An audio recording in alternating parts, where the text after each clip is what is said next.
And welcome back, ladies and gentlemen. Ooh, a little bit of a stutter there. I don't know if we can hear our players right now. Can someone say something?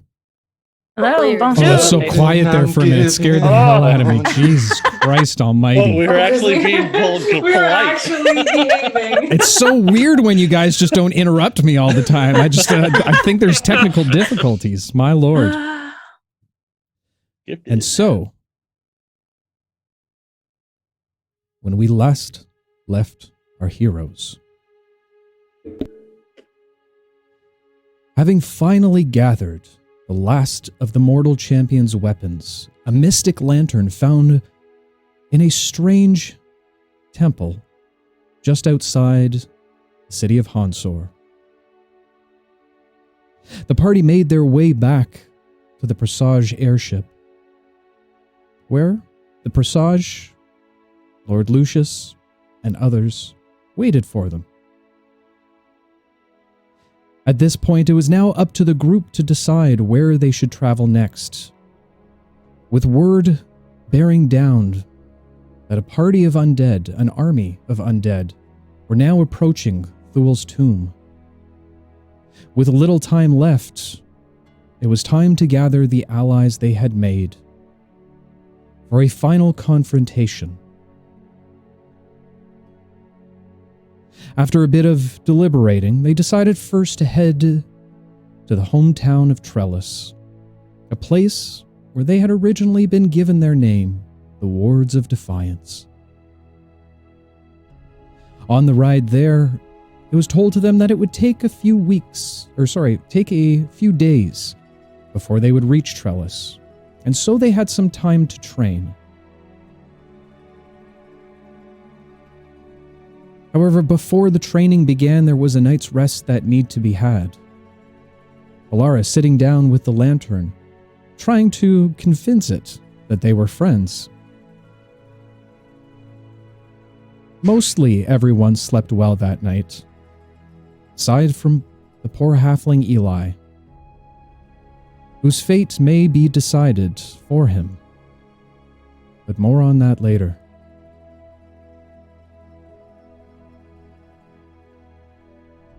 As the morning began, the party went down to the ship's commissary.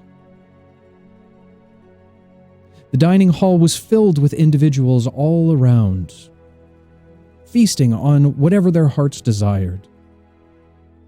And it seemed Alara finally got her wish of having chocolate ice cream and chocolate milk for breakfast.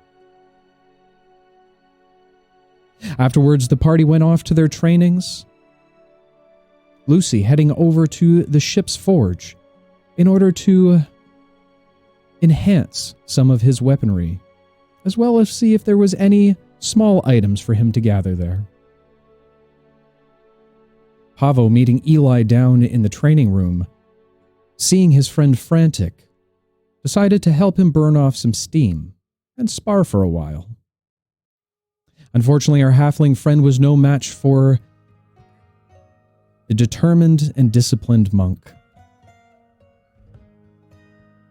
However, after the battle, the two shared some heartfelt words with each other, before sitting in silence for a while as friends. The rest of the party made their way to the library to see if there was any knowledge that they could find. Ollie finding a book, a biography, if you will, of an ancient healer. Trix looking for more information on firearms. And Ash looking for more information on fire magic in general.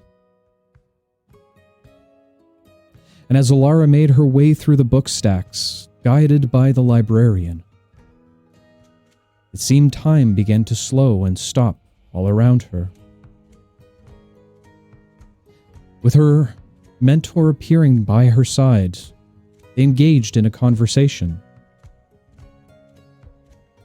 Brasilian asking to show Alara something, to help convince her of the magnitude of what they are facing. The The two slipped away, only to find themselves high above the skies, in the star field itself, floating on an asteroid at the end of time. There, Rasilian tried to explain to Alara just how difficult it would be, and that there were no other options available to them at this point. He asked her to join against the fight and stand beside him, against Rhea. However, listening to her friends, Alara said no. And so a battle was on the verge. And so, our story continues.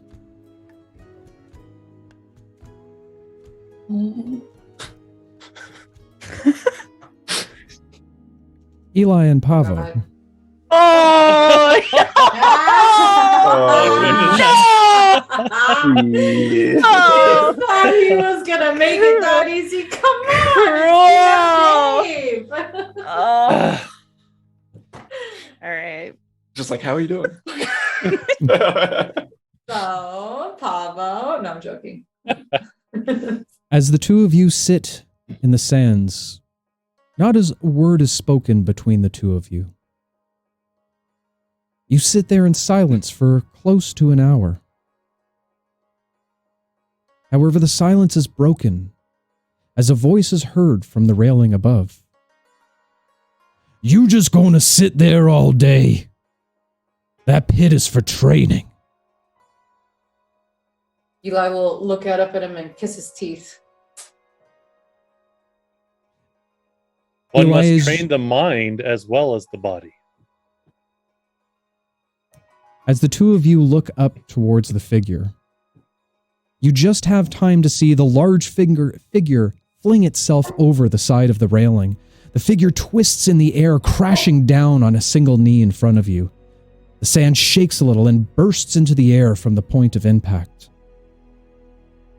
As the figure stands upright, you see the gray-skinned, bald head of General Theris. He's covered in heavy leather armor that would make a metal-plated knight think twice. At his sides, two small warhammers hang from holsters, and on his back you note the mighty great axe that looks to be made of unforged iron, a perfect blend of stone and metal. He crosses his arms, allowing a cobalt blue cape to cover one side. The Earth Ganassi stands more akin to a statue of a legendary soldier than a living being. You've come here to train. So, get off your asses and train.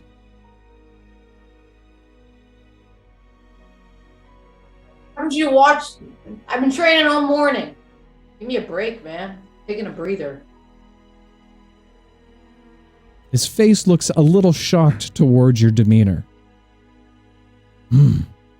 Seems this pebble's getting soft. Why'd you come here? To train. Train I for don't know if you were what? watching. I just got my butt kicked. Taking a second. And what about you? Working. Go ahead, Pablo. As I said before, one must also train the mind as well as the body. Yep. Softest pebbles I've ever seen.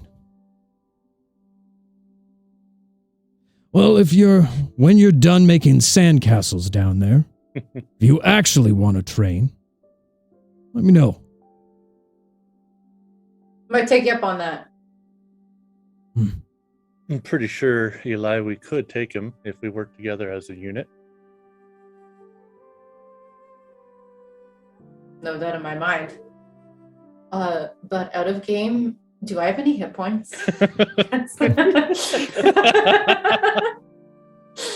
Yes. You have been sitting there for an hour, so you can go ahead and use as many hit point dice as you'd like, as it would be considered a short rest. How much is gonna help?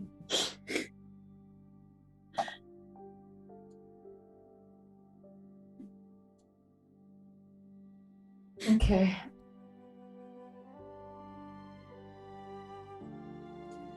All right. Well, if you're all just going to sit there, I might as well not waste my time with you. As he turns and begins to leave the pit. What would you guys like to do? I'm ready to head back. It's enough for one day. Have you calmed down from our earlier session? Yeah, I think so. Like I said, if there's anything you need, feel free to come to me.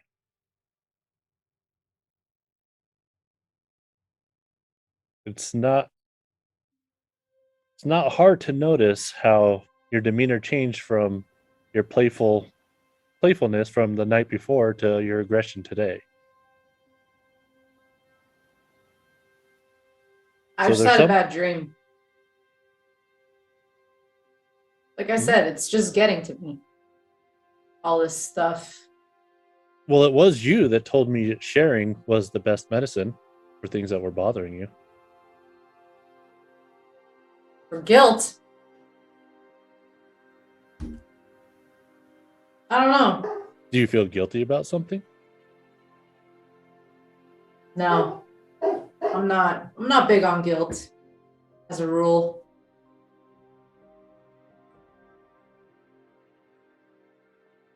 Then what eats at you? Because knowing what we're about to face, it's true what I say that your mind must be focused. I'm focused. I'm Are you? focused. Yeah, I got some stuff that I gotta make sense of.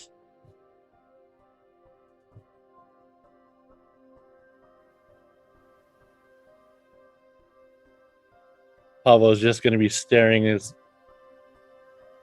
intensely towards Eli to see any type of reaction. He looks like he's hiding something. Well, that's obvious, but you don't want to share. Because Listen, I'm afraid to say anything because of what? I don't know how everyone's gonna react. I don't know if it's true or if I'm just losing my shit over here.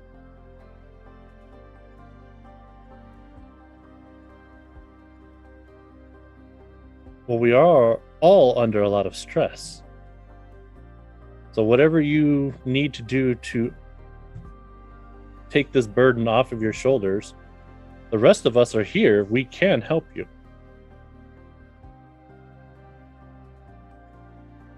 Do you remember anything about your past lives? Just that small vision that I had when I came in contact with that gem. But as far as actual memories or feelings or experiences, I have none. So you don't know how you died or anything? Well, in the vision, I know exactly how I died. It's when I took the flame from Thule that my previous self was engulfed in flame, and then I ended up turning into an egg. But as far as that memory, on my own, without that vision, I have no knowledge of it. Have you lived like multiple lives or That I just do the not two? know. I can only assume that, yes, I have had multiples, but as far as memories of any of them, besides that one vision, I cannot say for certain. So it's just a vision, you didn't feel anything. Did There you? was no feeling, there was no attachment to the memory at all. Why do you ask?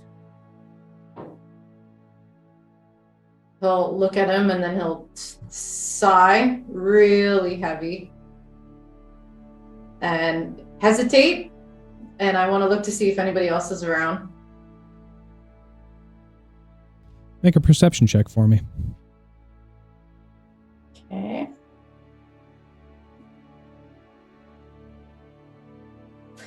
Natural 1. 10. 10. Looking around, you don't see any other individuals within the pit. However, you can't really see up above the railway to determine if there's anyone there. Aside from the two of you that are in the pit, it seems that General Theris is also stopped to do a little bit of training on his own. So he doesn't seem to be... Okay.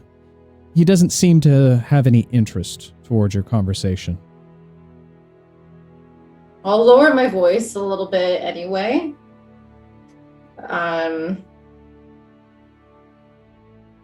When I went to sleep yesterday night, well, you know, you've been around, and Ollie's talked about how the daggers are talking to me and saying stuff, and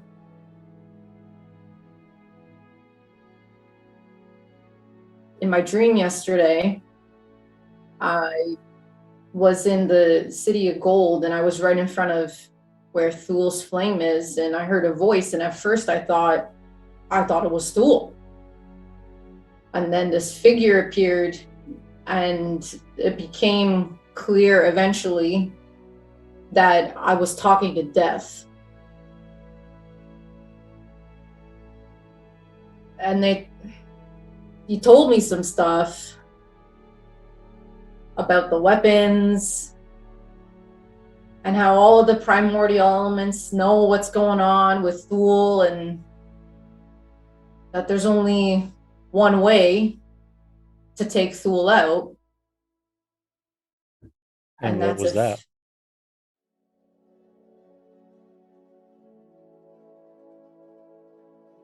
He said, I've got a bond with the dagger. Haven't you already? More. How do you become more and bonded with the weapon that you've already bonded to? I die.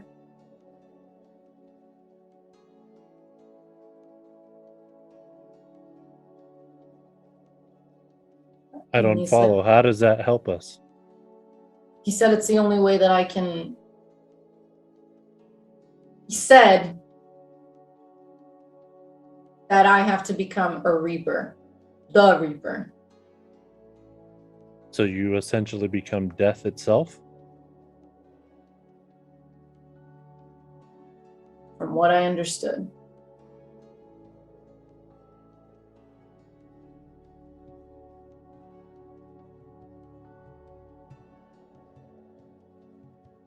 Pavo's trying to process all this.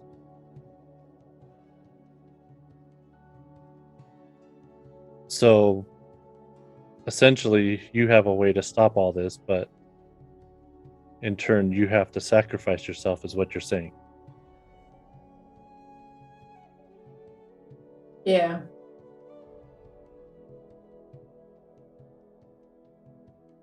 It's not just a temporary thing either, or to be honest with you, I don't know how much of a deal I'd make of it.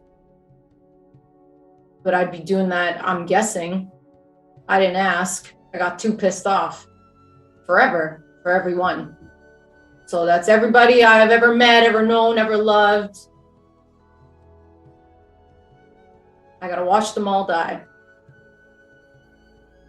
But in turn, does that not mean that we would be with you again? Yeah, I don't know how much consolation that is for me.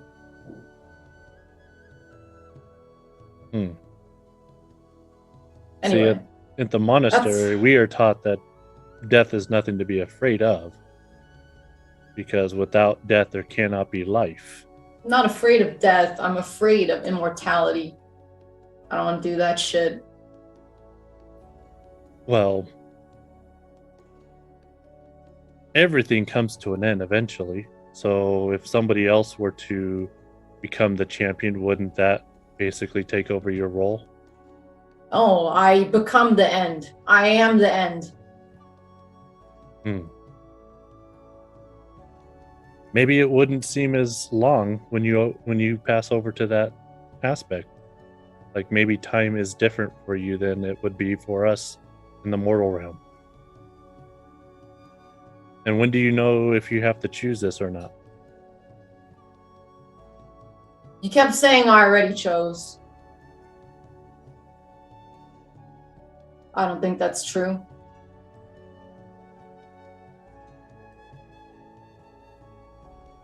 I don't even know if any of this is real or if I'm just losing my shit. But it feels real. And I don't want to tell the group because I think they're going to get all weird about it. Alara's going to.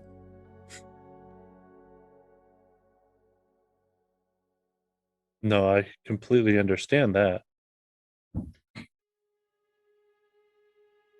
So if you don't know if it's true or not, then why is it bothering you so much? Because it feels true. Use the same words as the ones the daggers have been whispering. Knew Ashante's name. I don't know. It could have been a dream. But it's not hitting me right.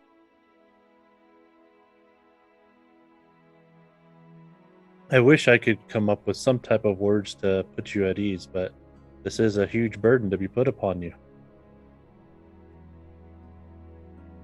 And I wish there was some way that I could assist in making and helping you with this decision.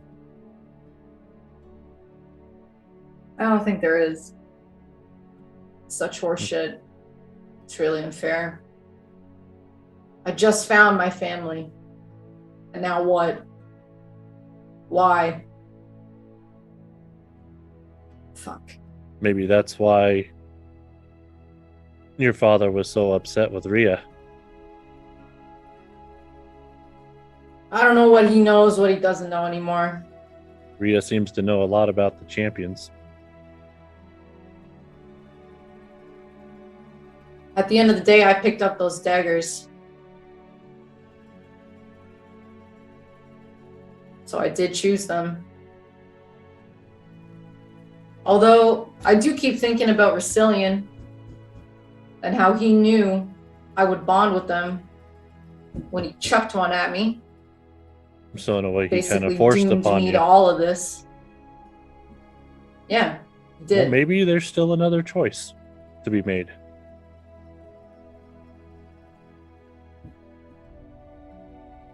I don't know. I mean, obviously, Thule has been defeated before. No, he hasn't. That was saying the reason that he hasn't passed on is because his soul needs to be ferried by the Reaper. So it's you gotta must, be me. you must take Thule yourself and cross him over. And that's the other thing. I don't even know what I'm supposed to do. Well, if it is destined, then you would obviously know exactly what to do when that time comes. Unfortunately, I'm not the best at giving great advice. I like to take things just as they come. Things come naturally one way or another, right or wrong. We make the decisions based on the information we have. We'll keep it between You'll make us the until I right can- choice.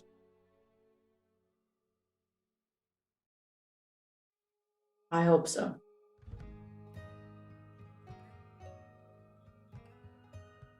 I don't know. But like I said, my past supposed lives, I do not remember. So you may not remember a lot of other things. So therefore, this pain that you're feeling now may not be something you experience later on. Yeah, it's just hard to make a choice without knowing.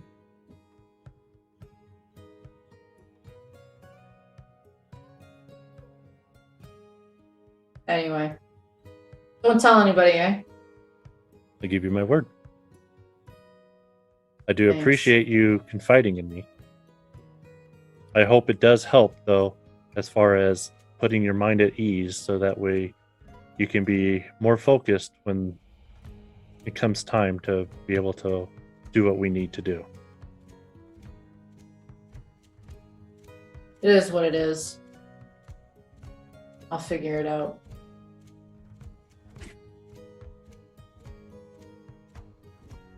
And if you ever need a sounding board, you know where to find me. Yeah, I have a feeling I might. Hoping to learn more.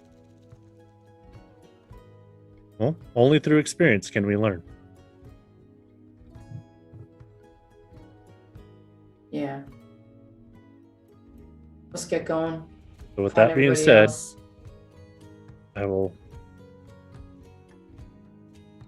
see if this general is worth my while. You're gonna take him? Came down here to train. So why not? All right, I'll have a go at him with you. I don't like his attitude. It helps get aggression out. Tell me about it. With that, I want to fling a dart to stick at one of the posts that he's next to.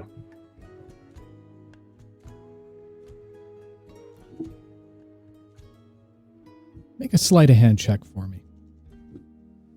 A sleight of hand.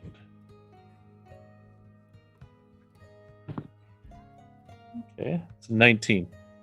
19. As the dart whips out from your hand, it flies directly over the shoulder of the general. He stops his training and stares at the dagger for a moment.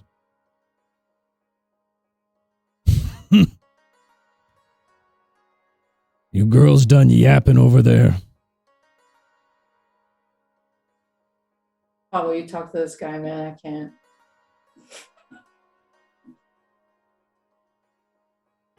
The general turns around. Now, are you ready to train, Pebbles? Yeah, let's go. Holy crap. This place is a temple for the body. And if you do want to train, you must know what you are training for. So I ask again, do you come here to grow stronger, to move faster, to have the will and stamina to fight longer? Why do Yes, you sir. come train? To get stronger, all the stuff you said. Be a warrior. Quickness. You can't be hit.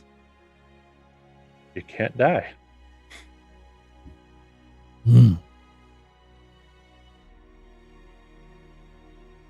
You then, feathered pebble.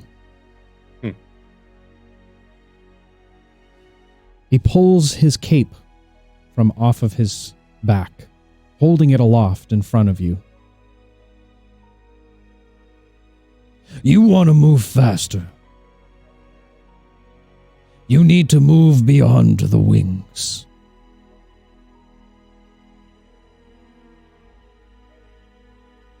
I want you to come and get this. And as he says that, you see a large boulder begin to rise out from the ground itself. It turns into more of a pillar as it continues to rise, snatching the cape out of the general's hand. More and more it continues to grow upward.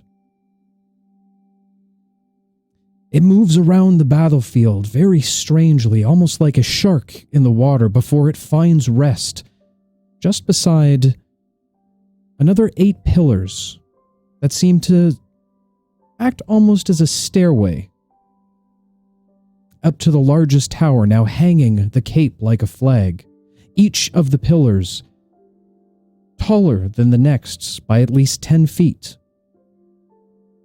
and about 5 to 10 feet in width apart from one another.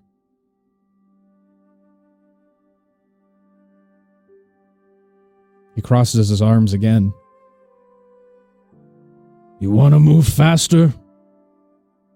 Move those chicken legs.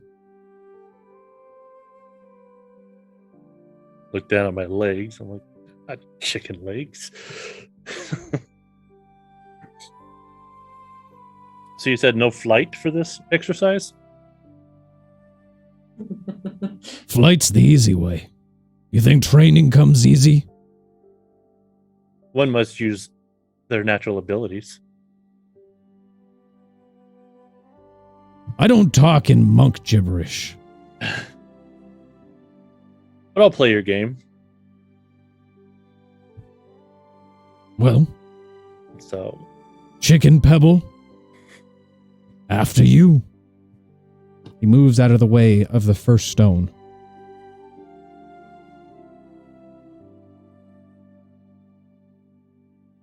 okay. You said there were steps and everything? There's not necessarily steps. So essentially, it's 9 large stone pillars. Okay. Each one of them about 10 feet taller than the next. Okay. And there's about a Then- 5-foot different distance between all of them, Oh, that from should one be to the easy. next. Switch over to walking speed. All right. Then I will just non-flying. I will use my land movement speed, and I will just start running towards it, and just attempting to just jump on each one, and basically do any type of spin move or whatever I can to force my momentum to keep going forward and in an upward position on each pillar. So the first pillar is about 10 feet from in the air. Okay, high jump. 3. So essentially it goes Okay. 10, 20, 30, 40, all the way up well, then to I will 90 feet. climb the first one, so I won't cheat and fly my way up to the first pillar. Okay. And then from As you there, begin to climb up the side of the rock, the general says, Well, move quickly. You've got about 10 minutes. no problem. all right. As Pavo begins to make his way over to the first stone, his talons dig deep into the side of the rocks as he begins to climb upwards. Go ahead and make an athletics check for me, Pavo. Ooh, 19. So plus 0, 19. 19. As he continues to climb upward, the muscles bulge out of the sides of his feathers, pulling up further and further to the top of the rock itself. You finally make it up to the top of the stone. You hear the general call out, Not bad, Pebble. Now let's see you make it across the other side. 5-foot distance shouldn't be a problem. And so I just hop to the next pillar on it. okay? As you continue to hop to the second, go ahead and make an acrobatics check for me. That better. That'll be a 15. 11 plus 4. 15, as you jump up, you catch the side of the pillar again. Not too much further climbing needs to be done. You continue to drag yourself upward, clinging as sparks begin to form around the areas of your talons as you dig them into the stone itself. You begin to pant a little bit from the climb. It's very off-putting for you not to be able to fly and to use most of your bodily muscles instead. But yet you continue to climb upward before you breach the top of the second stone. Continue. I would attempt to jump to the next one. As you prepare yourself to jump to the next one, you catch out of the corner of your eye another large stone headed your way, seemingly meaning to knock you off of the pillar. What would you like to do? I will center myself before I jump to make sure I dodge that one first before I make my movement. Once it passes, then jump. Okay. Taking the safer route, you attempt to dodge out of the way. Go ahead and make a dexterity saving throw. Now, I will tell you this, that by waiting to dodge, playing it safe, you do lose a minute of time. Minute to dodge, okay. So that's a 26 for dexterity. 26. Easily able to overcome. You dodge the stone, hopping once again over to the next. Feeling the burn in your arms at this point in time, you continue to climb upward. Make another athletics check for me. Athletics. That is a 12. 12. You feel yourself begin to slide down a little bit as your muscles begin to fatigue. You cling on for dear life. Do you continue to climb? Yes, I do. Okay. Continuing upward, you start to move a little bit slower at this point. Getting up to the top of the next, you hear the general call down. Running out of time, Pebble. Okay. With that, I will dig deep and I will leap to the next one. Keep Okay. on going. You leap to the next one with relative ease, again climbing up the side of the pillar, now on to the fifth. Again, continuing in perpetual motion, you jump to the next, and again climb up the sides. At this point in time, you've probably spent about 5 minutes climbing upward. And as you stand aloft the fifth pillar, you look to begin to make your way over to the next, and all of a sudden, you watch as the pillar begins to rise from the ground even more. No longer 10 feet, it now acts as closer to 20.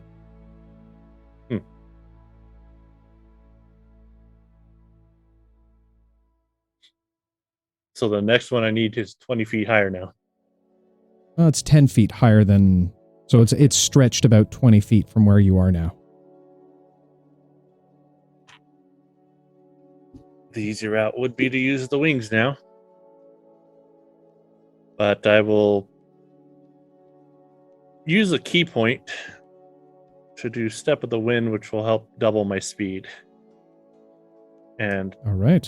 make the leap. Okay. Harnessing your chi, you close your eyes in brief meditation, focusing yourself once again. As you feel as if the eye of the tiger starts to play in your mind's eye. Jumping across to the other side, you continue, inch by inch, slamming your hands into the side, digging the talons in further and further. You climb. Go ahead and make another athletics check for me.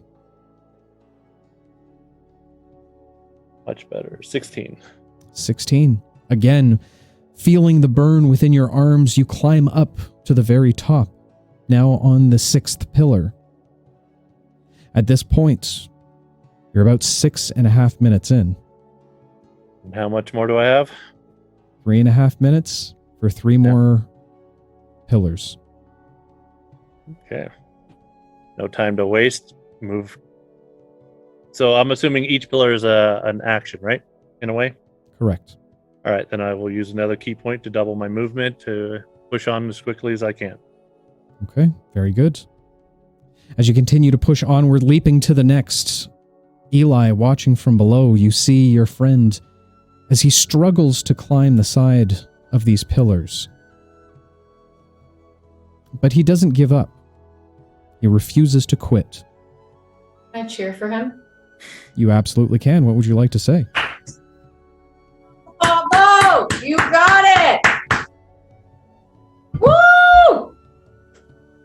Hearing this from below, Pavo, invigorates your spirit once more. I give it a little smile, a little smirk. As you now leap to the seventh pillar, attaching yourself to the side, you continue to climb upward. You make it to the top with relative ease. and again to the next, with no problem whatsoever, as the 9th and final pillar rests in front of you. Heavy panting now coming from your lips. One last jump to make, Pavo. No hesitation. Focused on the prize. Let's go. Go ahead Using a key point. and make an acrobatics check for me. Yeah. 14 plus 4. Well, that's 18. 18. Again, easily jumping over to the side, wrapping your arms around, digging your talons in. You feel your hands begin to slip at this point, as your talons almost feel like they've been filed down from clenching into the sides of these rocks for so long, but yet you push forward. Go ahead and make one last athletics check for me with advantage, knowing that your little friend Eli is cheering you on from below. If I start slipping, I'll use my wings to clamp in with the metal tips. Just the tips? Yeah, just the tips. That is a 13. 13. As you continue to climb upward, you finally make it to the very top. As you grasp onto the cobalt blue cape, you hold it up within your hand, showing victory to those below.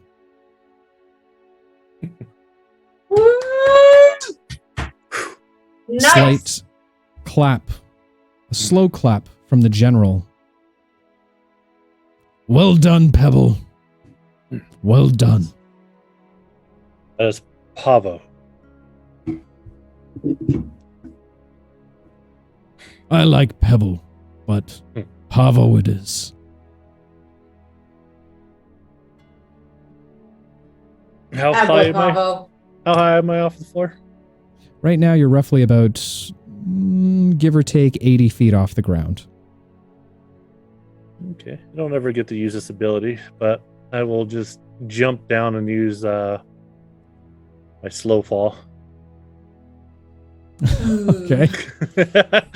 Just because it Here won't I hurt am me. thinking that you're going to do some epic, like, backflip off the top, and it's like, nope, just slowly elevate your ass down. I get it. As 10 minutes goes by while Eli and the general wait for Pavo to finally hit the ground. It's not that long. It just means I don't take damage. So yes, I'll do a little, somersault tuck underneath and land in a superhero pose. How's that? But There you I don't go. take damage for it. Actual elevator music starts playing. Oh jeez. As you finally hit the ground, the general walks over to you, holding his hand out, waiting for the cape. I'll hand it back to him. He slings it over his shoulder, again connecting it at the clamp. Not too bad, Pavo. Not too bad at all. How do you feel? Tired, Good. but I feel good. But when you will wake tomorrow, your quickness will be that much greater. After your next long rest, Pavo, you can go ahead and add 1 to your dexterity ability score. Voice. Okay. Eli will start limbering up.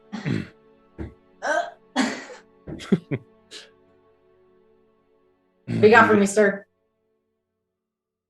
Sir, bit of a change of attitude, I see. Well, I'm having a bad day. What do you want? You know, soldiers have bad days on the field. Do you think that stops them from getting killed? I would imagine not. He's trying really hard to not be sassy.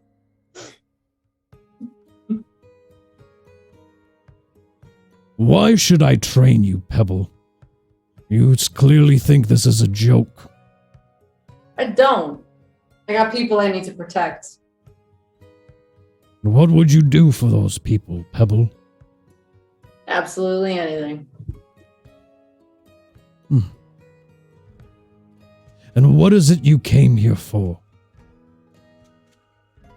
Guts, I guess. I don't know how else to phrase it.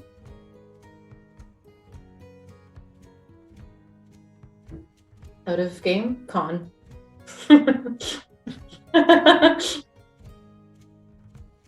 Well, if you're looking for a bit more vigor,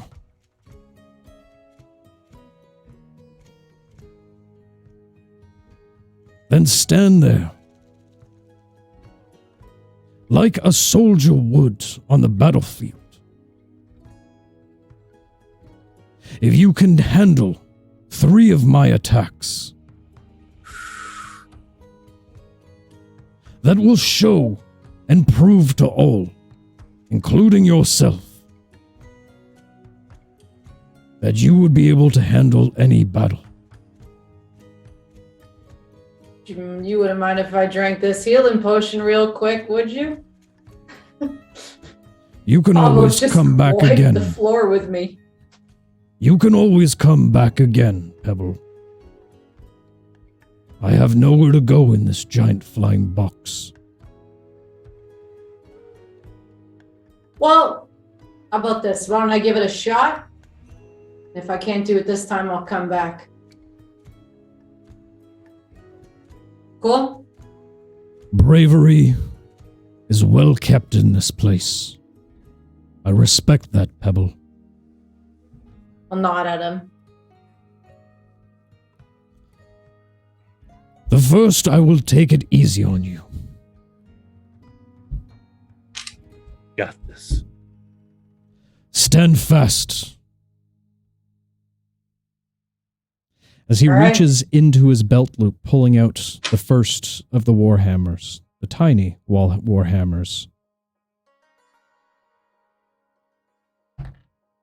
All on the shoulders. Watch the shoulders. Dodge.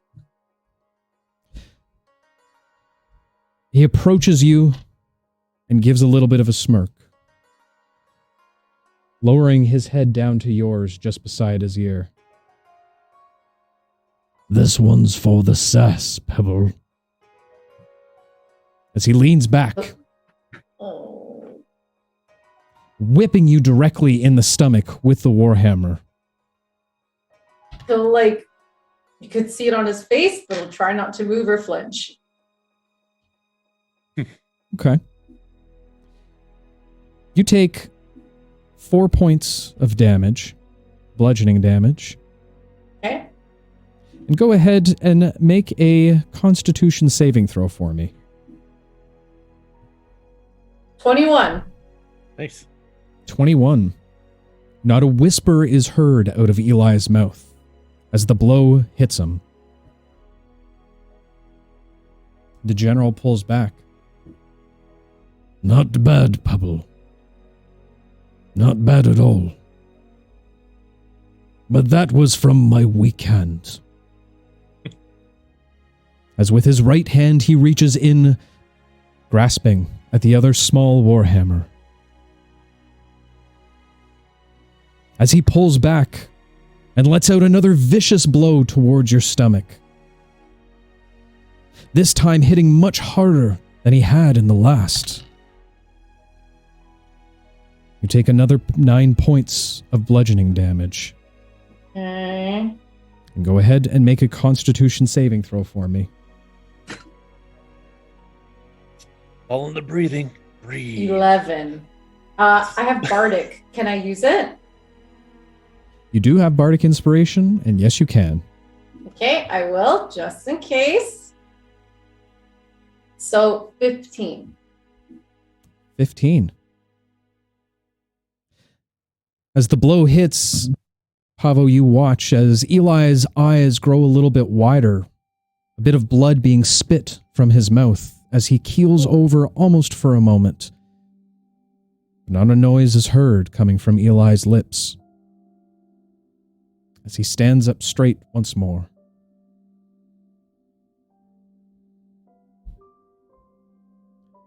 Maybe you're more of a boulder than a pebble, no matter what the size, small one. So just maintain eye contact. Waiting. He begins to walk around the back of Eli. Hold fast. You never know where your enemies may come from. Takes a deep breath. Be ready. He puts his hand on your shoulder. Stay strong. I'll look at him over my shoulder and nod. As you nod back to him, he reaches upwards, grabbing the great axe from his back, flipping it over so the blade side is faced away from you. He pulls back.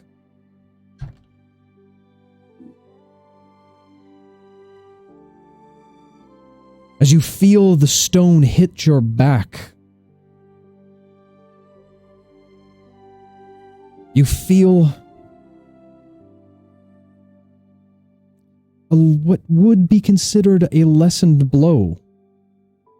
Perhaps the general has begun to take it easy on you. However, the pain ricochets even further. You take 11 points of bludgeoning damage, and I need you to make one last Constitution saving throw. Still up. Remember, it's the breathing. Just let it. Oh, it's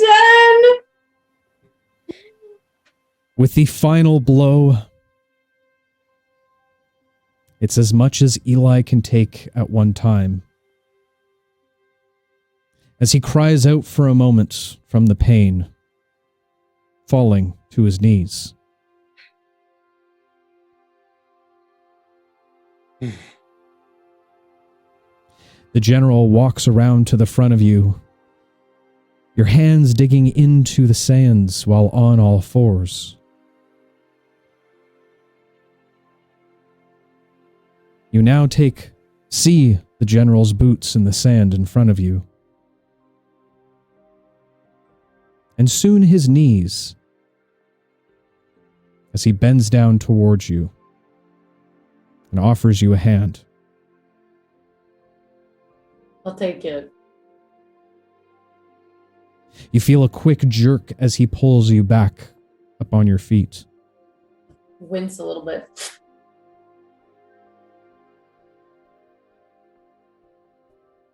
You have shown yourself to be able to take a beating.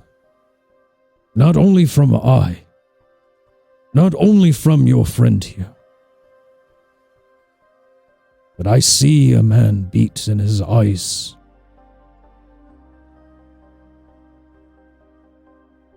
Not many can stand in the way of my great axe. You have. You stood strong like stone, boulder. Keep that in your mind. Whatever the day brings, whatever the future holds for any of us, stand firm like the stone, unmoving, unwilling to budge. And I will stand by your side. He'll look at him with all the attitude gone and look like he's thinking about what he's saying and nod and reach his hand out. And say, thanks for putting me in my place. I get a little uppity sometimes. You're young. You just haven't had your ass beat enough yet. And he holds out his I'm hands. working on it. We'll shake it. As you feel the firm grasp of the earth, Ganassi, you feel the vigor in your own bones. When you awake next, Eli, You can go ahead and add a +2 to your constitution.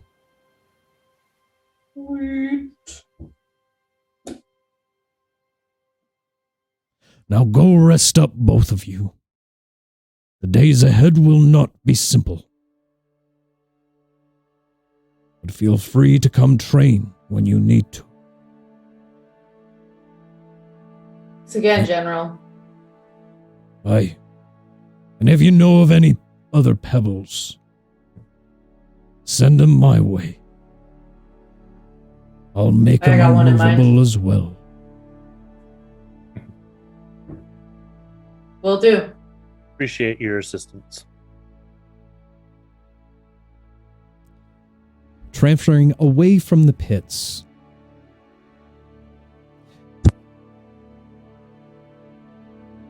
We go to an area that's a little bit more secluded. A little quieter. A library, if you will.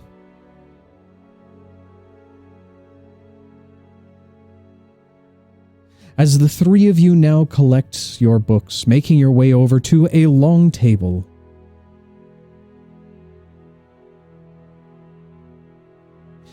The librarian Teleric soon walk over to your side. Strange. I thought there were 4 of you here. There are 4. Alara must be just looking for more books, I guess. Or ice Curious. cream. Ice cream, too. Perhaps I will go take a look. If you have any other questions, feel free to summon me. Thank you. In the meantime, I will leave you with your readings.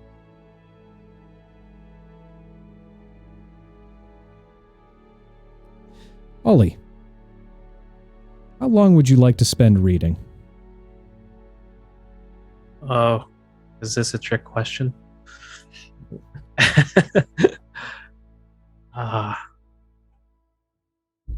Well, how big's the book?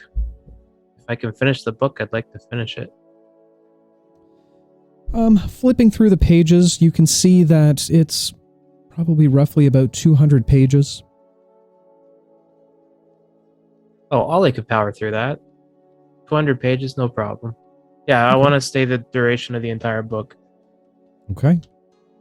Go ahead and do me a favor and roll a d8 for me, please. Okay.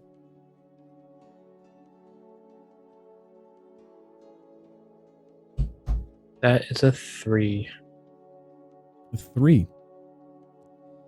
As you skim through the pages, your mind seems to be pulled elsewhere. You continue to read through, but it doesn't seem to be absorbing, and you find yourself having to read over and over. From what you do gather, you read of a healer, long dead from this place. You've heard the name once or twice before in your teachings at the Church of Gibble back in Arel. It tells the tale of a war medic who would often find himself in the battlefield with some of his companions. It tells of various herbs that one can find. And strangely enough, the power lines that lay within the ground and how to utilize those for healing magics.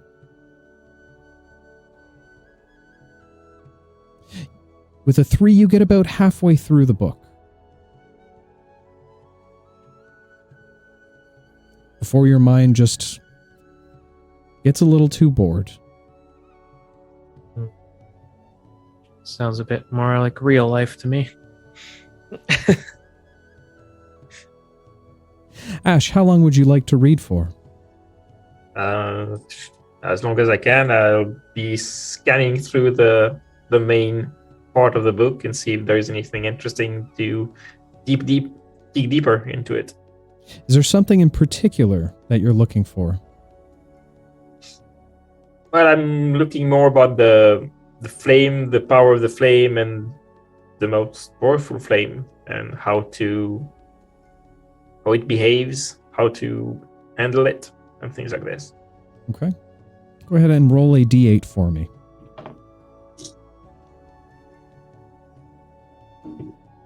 6. 6.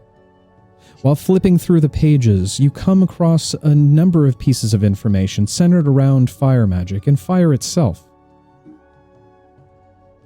Not only does it describe in detail the evocations that can cause massive damage with fire,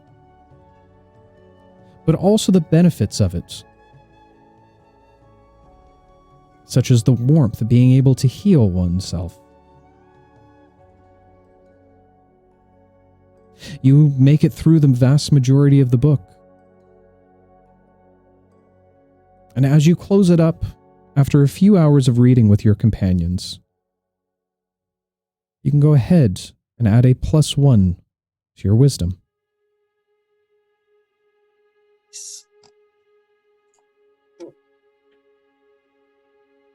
Tricks. Yes. As you sit and begin to skim through the book of the firearms, is there something in particular you're looking for? Are there pictures? Yes, there are absolutely pictures. Perfect. Diagrams. Well, I'll probably look for my firearm in particular, and then also maybe anything on how to do trick shots. Okay. Go ahead and roll a d8 for me. Okay.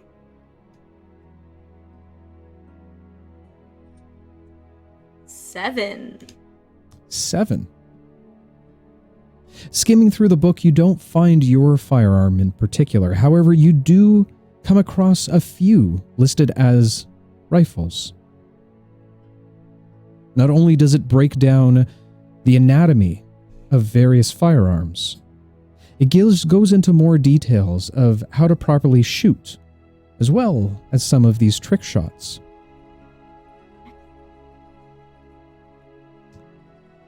You complete the book within a few hours, and with a 7, you gain a +1 to your wisdom stat.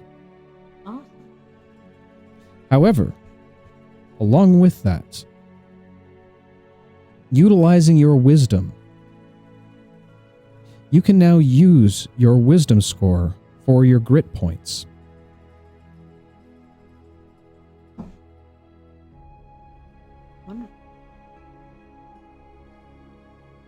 I don't know what that means, but it sounds cool.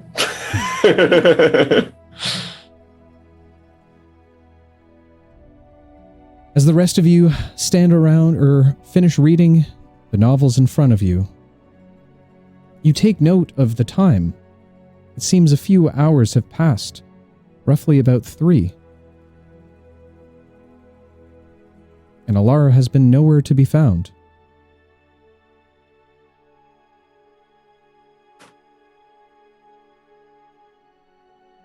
I guess the librarian didn't find Elara. You guys are still in your books? I got bored of mine. And I guess that means she went for ice cream. For that long? I don't know. It's been hours. She's Maybe supposed she to saw read a like butterfly? every book in the library. Like, with time magic? She might be able to. If she were to read a book and then go back in time, would she retain the knowledge of that book and then be able to read another book? Maybe. I mean, I didn't mean so literally. I just figured, Oh. She's all brainy and whatnot. She's probably reading through a billion books. Well, she's got to be doing one or the other. If she's not reading books or getting ice cream, where could she possibly be? the ship is that big, let's go look around. Unless you have some more stuff you want to read here. No, it's not very interesting of a read. But maybe I can use my ability to find creatures. Creatures. I could try to find Alara.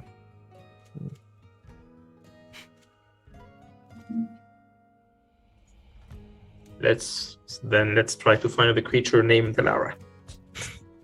All right. Since I can't call her, I'll see if I can locate. I'll cast locate creature on Alara. As you hold on to your holy symbol, closing your eyes for a moment, the two of you watch as his eyes flicker open, only to find that golden glow, almost like contact lenses covering over top of Ollie's eyes. Ollie, you begin to scan around the ship, almost seeing through walls in a different sense entirely, only to find that there is no creature known as Alara on the ship. I can't find her. I don't know where she is. What? Could she be hiding from you? Don't know how she could do that unless she has some sort of magical ability to do so, but I was scanning the entire ship. Anywhere on the ship, she's not here.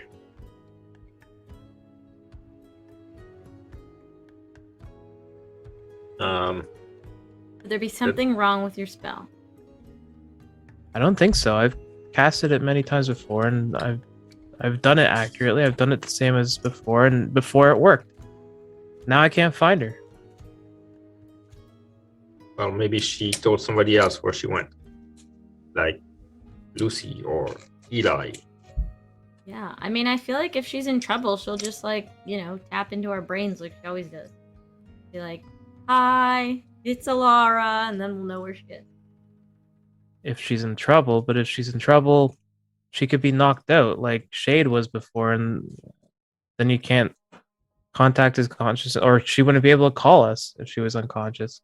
Oh, that's true. Would you be able to find her if she was unconscious? Well, yeah, I'd sense her being. Oh. Does anyone else have anything else that can contact her with?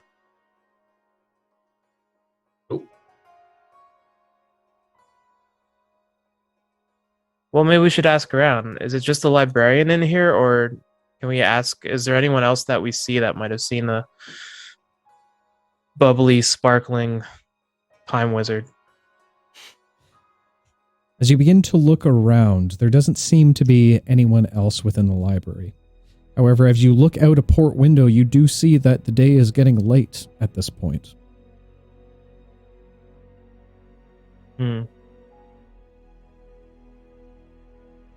Let's meet up with the other guys. I'm starving anyway, so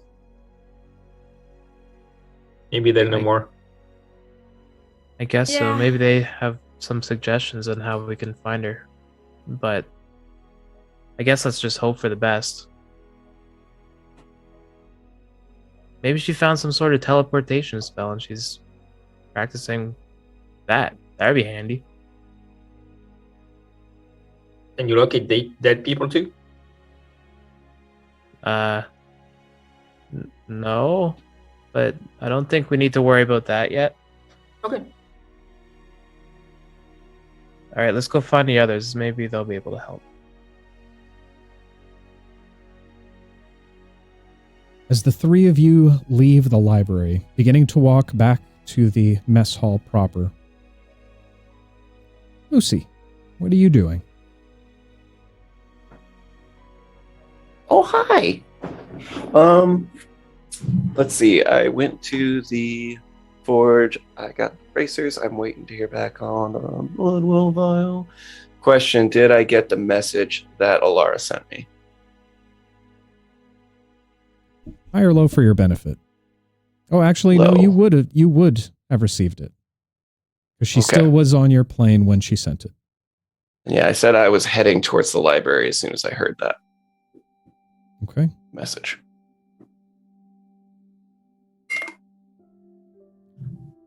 I'd forgotten about that, so we'll say that you spent a few hours That's okay. dilly-dallying around before making your way to Sure. the library. I was trying to find all my cats. I didn't, they started Yeah. fucking around and I had to go find them. Sure. As you make your way to the library, you run into your companions just as they're leaving. Trix, Ash, and Ollie. Hey guys, anyone seen Alara? Wasn't she with you? Have you been practicing mind reading? We were going to ask you that. Wasn't she with you? Yeah, Seems but like a now little we don't know where concerned. she is. So you lost track of her. She just vanished. Hey, do you Kinda, think she like yes. found a book on time and then did some sort of crazy time spell and now is in like another timeline?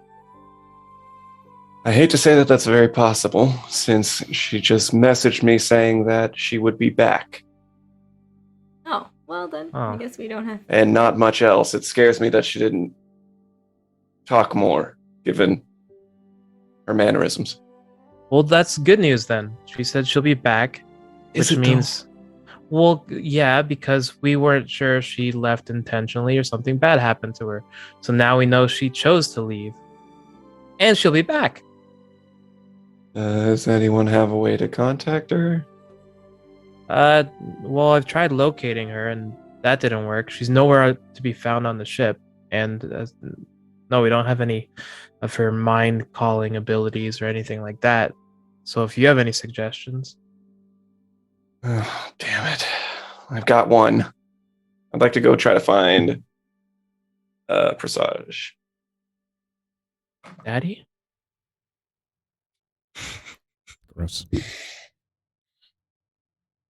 As you begin to make your way away from the library, you instinctively head towards the commander's post. As you begin to make your way up the stairs, you happen to take note of your two other companions, Eli and Pavo, both seeming a little battered and bruised. Eli sweating profusely at this point. Pavo somehow filled with sand. As they begin to make their way up from the staircase, beside the staircase that leads upward towards the command center. As I start walking by it, I kind of catch him in the corner of my eye, and I'll stutter step in, head back, and go, "Hey, you two." And look at Eli, see how much he's sweating. Gross. Yeah. Did you just say Alara's gone missing. Don't know why. Trying to find Presage. Hopefully he has something that'll help us find her. What do you mean got missing? Well, she messaged me, said that she would be back, and it's scary because that's all she said. And these three knuckleheads haven't seen her, so And I even lost cast track a of her. locate spell on her, and nothing turned up. She's not on the ship. that too. Well, I've got an idea So of do where I. she is, that is. Where might that be? What were we just talking about yesterday that we told her not to do? She wouldn't do that, though, because she promised that she would take me with her. You guys got all these secrets. You knew about that? Yes, I knew about it, and I knew how everyone would react to it. Well, now look. Yeah, you can rub it in later. Let's go try to find her. I will. Well, Yeah, What are We we don't we gonna don't do? know for for sure. a fact, but it Yeah. seems to be that would be the most logical thing, knowing Alara. But how? How'd she find him? I don't know. If I were to guess, based on our previous encounters, he probably found her if that's the case. Great. I really hope that's not the case. Hopefully, no offense, Ollie, but your dad seems the type that might spy on people. Maybe he's got a way to find her. Well, let's he hope that. doesn't spy, but he is resourceful. Well, let's That hope means we are spy. wrong. All right. I'll keep walking towards the command center. Let's hope we are wrong. Quickly making your way up the staircase Entering into the command center, you're greeted with a familiar sight of a number of individuals going to and from and to, preparing. Again, standing around the table, seemingly looking at a number of maps on the table. Lucius, as well as the scribe, stand next to each other. He looks up to all of you. Ah. I see some of you are doing well, not so much others, as he kind of nods towards Eli and Pavo. I see General Therius has done some training with the two of you, I'm assuming. Yeah. Showed us a thing or two. Good. He's the best that I could ever find. Yes, I'm sure he's great. Listen, we have a small situation here. One of our compatriots have kind of gone missing, and we need to find her. Anything you got that might help with that effort? Pappas, has there been any reports of any of the ships leaving? No, not at all, sir. She's not left the ship, then. She has left the ship. Long story short, your son here has a knack for finding people, and he is determined that she is not on the ship anymore. I've used my abilities to try and locate her, and I was able to examine the entire ship. And yeah, she is not here. And not She to mention was. the message that Lucy got.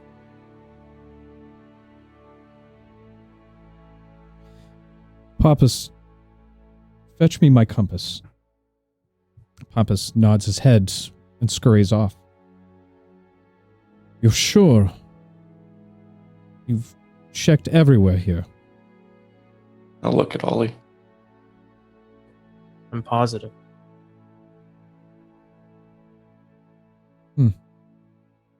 Not to worry, it's the compass that I have in my possession is capable of finding anyone. It's attuned to myself, but it's part of the reason why I was able to find Ollie. With just a little intent, it'll point us directly to Alara's whereabouts. Good. Lucy starts tapping his foot and kind of like very impatiently, like tapping his finger on his arm and being a little fidgety. It's all right, son. We'll find your friend. Oh, no, yeah, and I'm sure we will. A few moments later, Pappas returns holding a small velvet satchel. Handing it over to Lord Presage, Presage reaches in and produces a beautiful golden compass. Now, let's find out where your friend's been gone off to. As he puts it down, he rests his hand over top of it, closing his eyes as a little bit of a glow begins to emanate from below. He takes his hand away, and you all watch as the compass continually spins. Lucy's kind of like over his shoulder and in his shit, like I'm trying to find it. What does that mean? Is your compass broken? It's broken, right? No. This is impossible. She's in another It's- dimension. I knew it. I knew it. That's the strange part. Even this goes past the boundaries of the realms. This would point us in the direction. But based So on what does that mean? She dead. No, even if she were to pass, it would still point towards her body. As I said, this is impossible. For it seems your friend is nowhere. What does that mean, that she's nowhere? What? I don't know, Lucy. I don't know. She was in the library with you guys, right? Yeah, yeah. Thank you. And Lucy darts off to the library. Sprinting as fast as he can, Lucy rushes down to the library. Crashing through the doors. What would you like to do? Look in every nook, corner, and cranny of the library. Frantically, like... Okay. Go ahead and make an investigation check for me. I don't think I'm good at that. Let's see. +4. Okay. That's bad. And a natural 1. Oh no. Do I have inspiration or no? I don't. You look around for a while. Roughly half an hour, continuing, but find no trace of Alara. He shouts for Ollie, not knowing if his voice will reach or not, but he doesn't care. Lucy begins to call for Ollie. Unfortunately, Ollie can't hear. Still just keep searching around. Go ahead and make one more investigation check for me. Don't fuck me, die. Okay. That's a 14. 14. Barry, getting your wits back from frantically searching around, you begin to use a bit of your wits. Making your way over to where you would typically find some of the spell books, based on some of the labels throughout the columns. And you make your way to a certain row, where it doesn't take long for you to find a small coin, similar to one you've seen before. One Alara used. One Racilian used. And it becomes clear.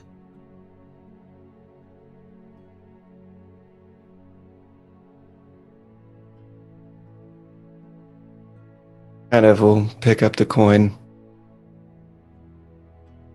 And he's kind of like, on his hands and knees and clutching the coin, like, till his knuckles go white.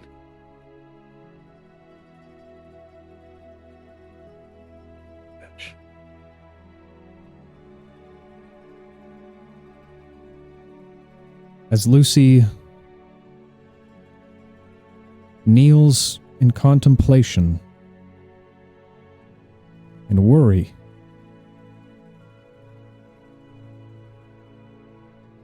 he stands alone in the library.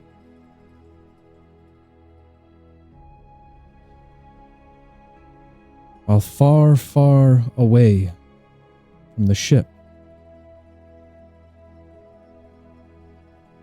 standing on a large stone at the end of time, the pupil and her mentor stare towards each other. And I'll tell you all about it right after this break. Son of a bitch. Go ahead, guys, and go get your apple juices, your orange juices, your beer juices, whatever juices that you prefer. We're going to get into the main event of the evening. As always, get ready to rumble. Sorry. I was gonna shout it and I wanted to say it. make sure to go ahead and enter into our giveaway for the evening. Use the command !dice to win some of these gorgeous sketch dice that our lovely Elara is holding up now. and the really fancy ones that Lucy are holding up, because they're super cool and awesome. One caveat is you do have to be following in order to enter. And aside from that, that's all I've got. We're going to take a few quick minutes, not too long at all. And you want to stick around for this one. Should be interesting So to say concerning. the least. Oh no, I'm panicking. Slow that. Guys, we'll be back in roughly about 3 minutes or so. Stay tuned. And welcome back, ladies and gentlemen. Quick thank you to our good friends, Gnome Ann and Dead Aussie Gamer. Welcome in, Raiders. And also to Blue Box for rating us a little bit earlier. Good to see all of you. I'm sorry, Dag, I didn't mean to not be here for you. It's almost like, when you call a friend and not only do they not answer the phone, but they just don't even bother calling you back. It's kind of like that. So I feel really bad for doing that. Welcome back, everyone. Also, Eric Ganassi, thank you so much for the 500 bits. As always, we are doing a giveaway for the evening, and I will turn it over to the lovely CC CEO for a moment. Why is everybody laughing at me right now? Because Okay. Oh my god. Where is she? What happened? Oh, she's fine. She's just doing her thing. Okay.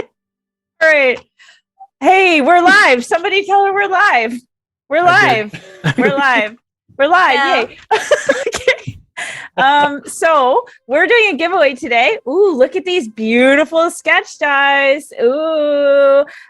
We are Mithril Armory has been super kind to work with us and give these away. Look at that. So you get these blank dice. You can color them with these pens any which way you want. Look, Bobby's holding up the ones that he did. What do you call them? What'd you call them? dice. Tarnished gold. Tarnished gold. So fancy. Anyway, so enter oh my god, command dice. Command dice. Did you almost forget what the command was again? Yes. I just Lord. Okay. So enter exclamation mark dice to be entered. All you need to do is be following us. Yay! And if you're sad and you don't win, you can always go to Mithril Armory's website and you can buy them there. And you can also use a code careful at checkout, and it'll apply 10% off to your entire cart. They also sell awesome stuff like these really fancy dice and D&D t-shirts and lots of mugs and other merchandise. Super cool. So you should go check them out. Okay. All right. With that said, now that our party is back, let's go ahead and jump back into tonight's episode. Also, quickly, Crashburn, thank you for the 100 bits as well. Rowdy, you madman, thank you so much for the 100 bits, my friend. And GF Powers, are you guys just going to keep? You guys are just going to keep dropping bits so we don't get to the main event of the evening, if you will. Beady toot.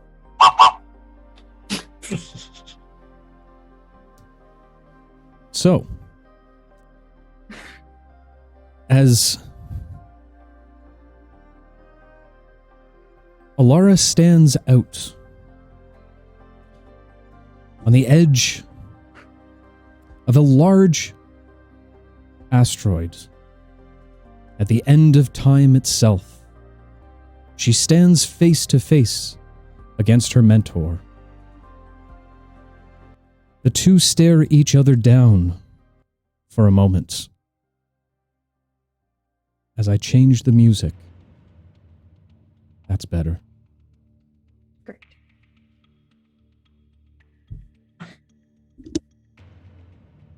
As Rasilian looks up towards you, Alara, his face of sadness begins to turn to anger.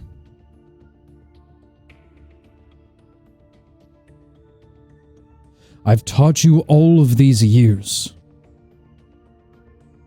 and you choose to betray me.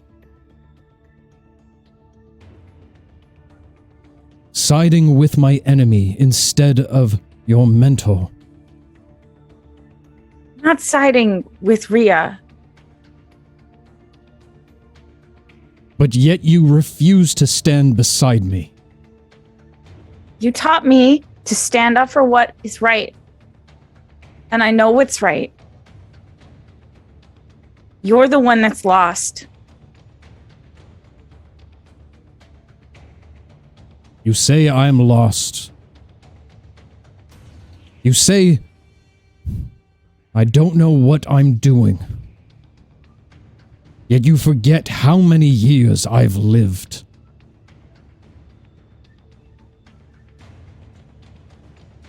No. It is not I who's lost, Alara. It is you and your friends who've never been able to come to terms what must be done. But I will admit one thing. Of them all, you cause me the most problems. Why? For you are the only one who understands time magic. That should mean something. It does.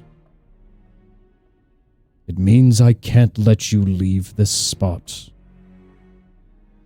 And I need you to go ahead and roll initiative for me. Oh, no. You're going to die. Alara. Oh my god. We got your back. Oh, wait.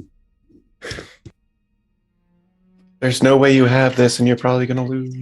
Thanks. It's a 26. 26. Okay. Oh no, I'm sorry. I did the math one. I rolled a 17, 18, 19, 20, 21, 22, 23. Sorry, 23. 23.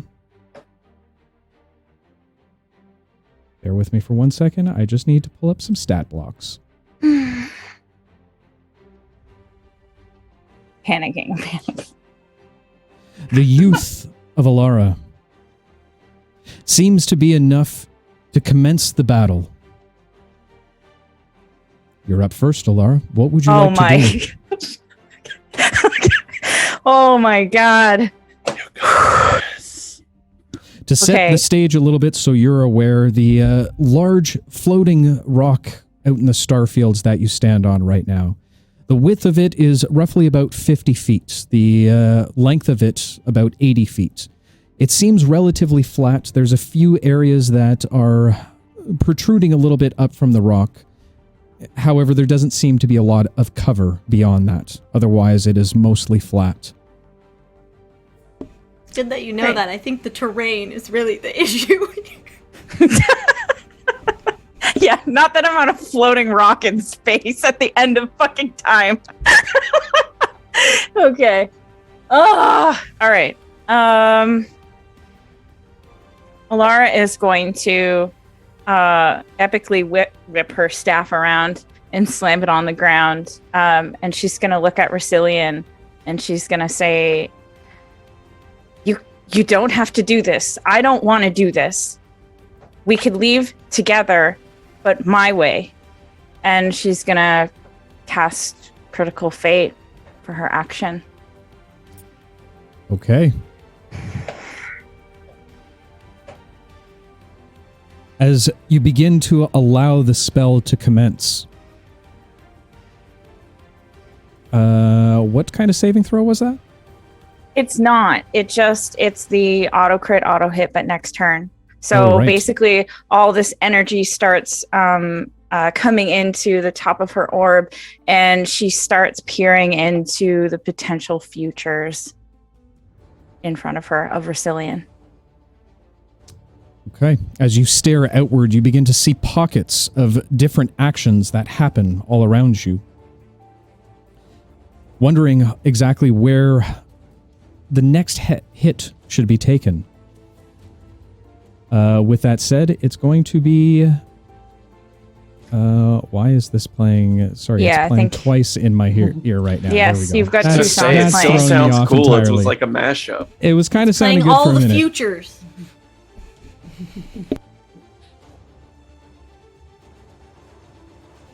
Okay. With that said, Racilian is going to stare down at Alara for a moment. You think I don't know what you're trying to do?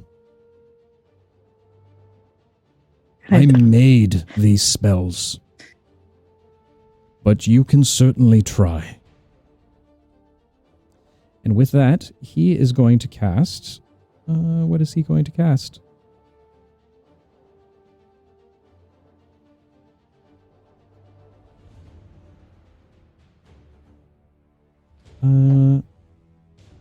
Big scratch burn. Whistle interruption. Thanks. Hurt. He begins to wave his hand in front of you. And as he does, you see specks of blue beginning to form at the ends of his fingertips. As he thrusts them out towards you, you watch as blue, cold, freezing cold energy begins to fire down towards you. I need you to go ahead and make a Constitution saving throw for me. I'm going to use Counterspell. Fuck, I hate this. I hate this. I guess I need to say, do I recognize the spell being cast or no? You do not, I don't believe. Okay. I'll cast it at 5th level then. Okay, fair enough. As the cone of cold begins to fly over top of you, muttering the incantation needed to counterspell, you watch as it turns to almost flakes of snow as it begins to drift down lazily beside you.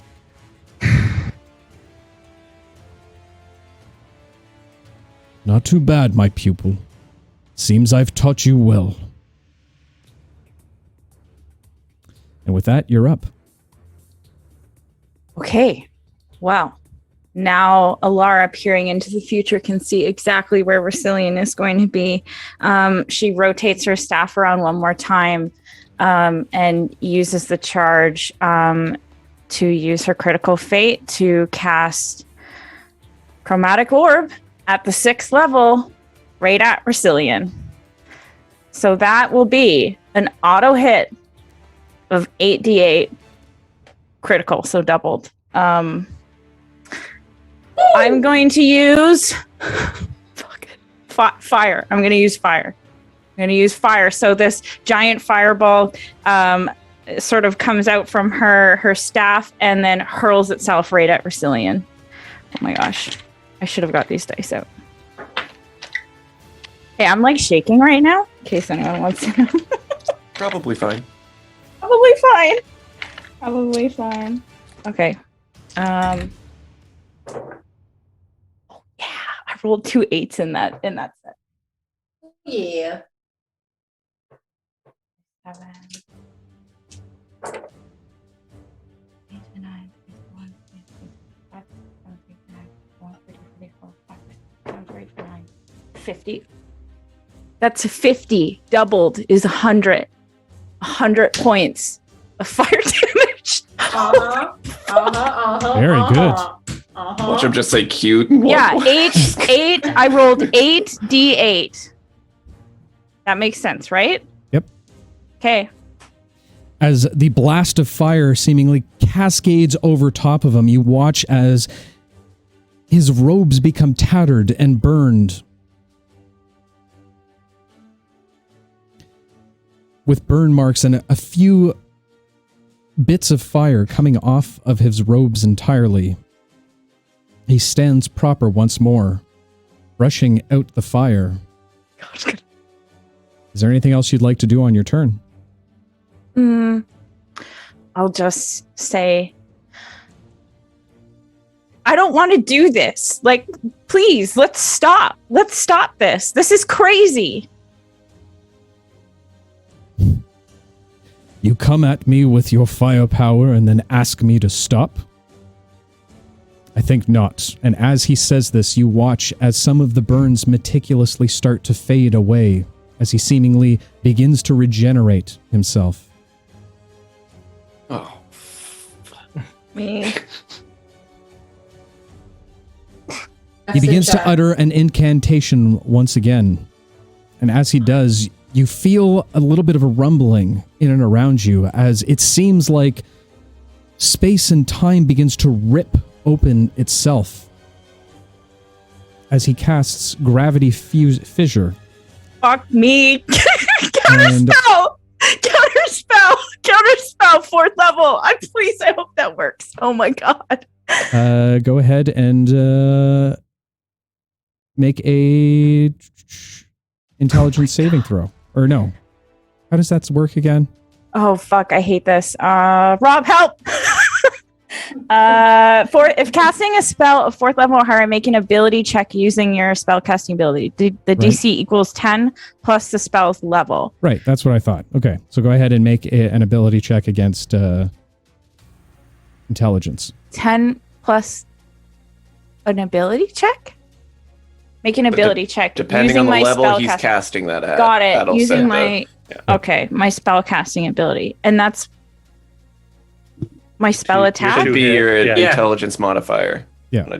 D20. Yeah, So you're Okay, DA. okay, got it. Okay. it's like casting a spell. 12, 13, 14, 15, 16. Oh, God. So 16. So that's, 16. 12 plus 4 is 16. That's it? 16. So basically, Yep. Yeah. So if you cast a 6th level or lower, it's good. yeah. 16 just 7. makes it as Ah! the fissure begins to die down in front of you. He snarls towards you, very unpleased with what's happening. You've trained well, but it won't be enough. You're up. What would you like to do? Just panic. Just cry and panic. Okay. Fuck. I guess, sorry. I guess I will cast... Oh my god. I guess I will cast... I can't do math fast! I'm panicking! Okay. Okay. 3 rays, 6 rays. Okay, I'm gonna cast Scorching Ray, all of them, at Resilian at 5th level. As you begin to cast, you feel the magics begin to leave your hands as they begin to die down.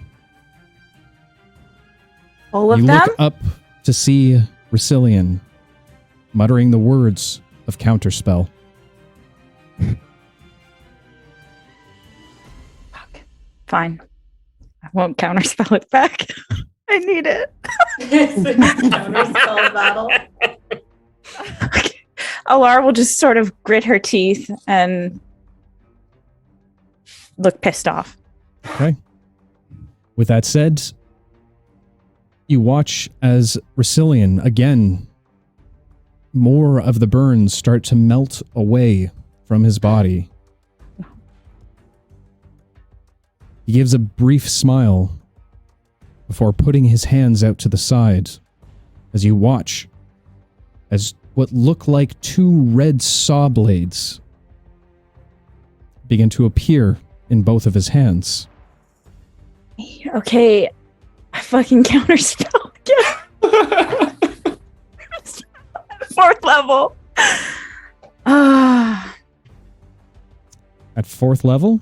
Yeah. Okay. Watch as the 2 saw blades begin to disappear from his sides. He begins to stand up straight. Well, perhaps this won't do at all. He's going to go ahead and use one of his legendary actions. And I need you to go ahead and make a intelligence saving throw for me. Okay. Do you have powers gave me something at the beginning? I think it was True. advantage. I don't know if I Inspiration. can. Inspiration. Inspiration on ability checks. So did Oh, Crashburn. it's okay. I rolled a 19, and what is it? An intelligence saving throw? That's Yeah. a 29. Bitch, take it, Resilian. Wow. Damn. Missed it by one. Just kidding. Yeah, I know. Missed it by one. I mean, we should be friends. You watch, you feel the time around you begin to slow as your body begins to stiffen up. But you're easily able to brush it off, able to avoid the time stop. You're up, my friend. What would you like to do? I don't like this at all. I don't like this at all. I don't like this at all. I'm running out of spell slots, everyone. Okay. I guess. I will do chromatic orb again at the 4th level. I will spin my staff around. I'll slam it down and be counterspelled. Okay. I will look pissed off again and just say, can we stop this back and forth? Isn't this enough? Looks to you. I humbly agree. As you watch his body begin to shrink down to that of Darius once more. Seemingly condensing the magic down into a new type of energy entirely. He begins to rush towards you. As he gets in close, he's going to make 2 attacks against you.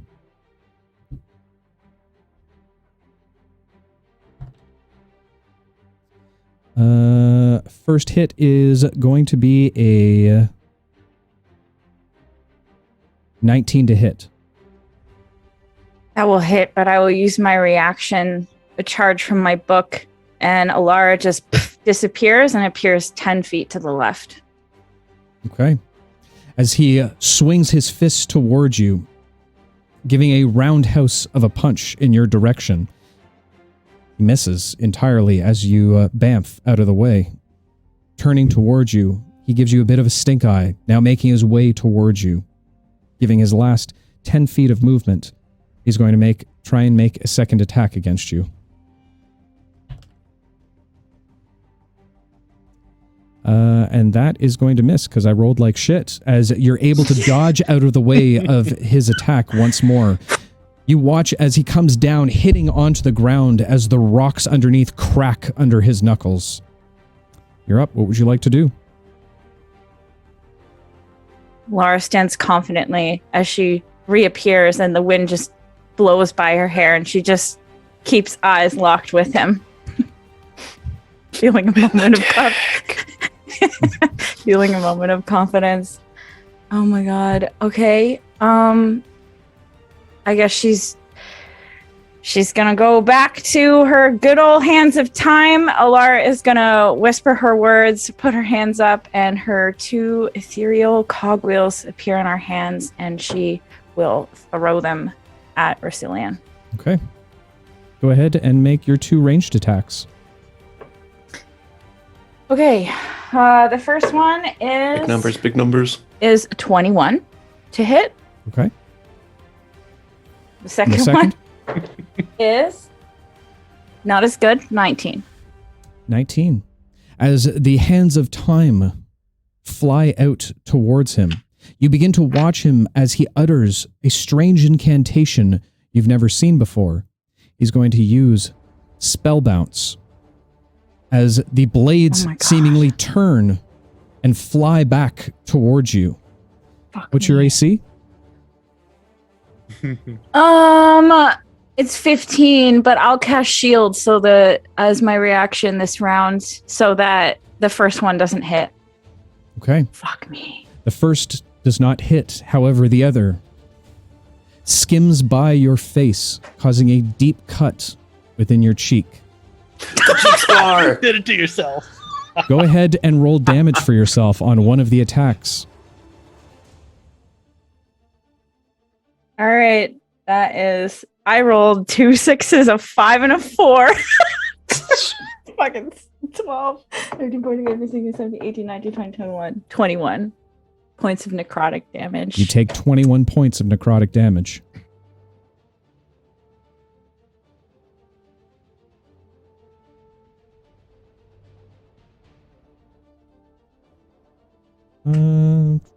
Is there anything else you would like to do on your turn? Yeah, I'll just wipe the blood off of my face, and blink it away. It's probably stinging. Larry gives off a loud ow, ow, ow, ow, ow, ow. All right, with that said, Racillion is going to try and make 2 more attacks against you. First attack, you're able to avoid again. I'm going to go ahead. My shield's still up also.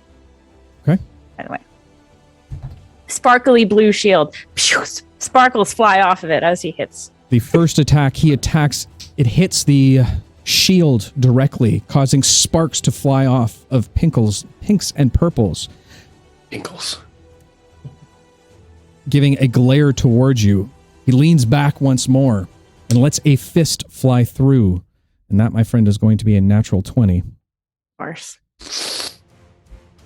So happy about this. Great. Thank you. I think I have something. Hold on. I know I used my thingy. 17.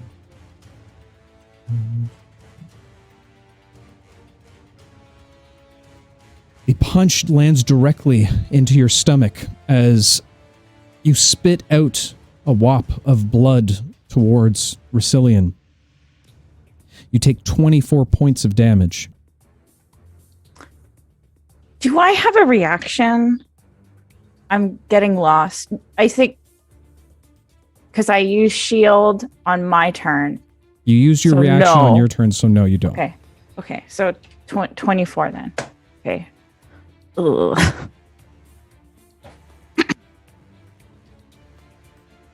He stands back, giving himself a little bit of a stretch. You won't win this, Alara. It was never written in this way. You're up. What would you like to do?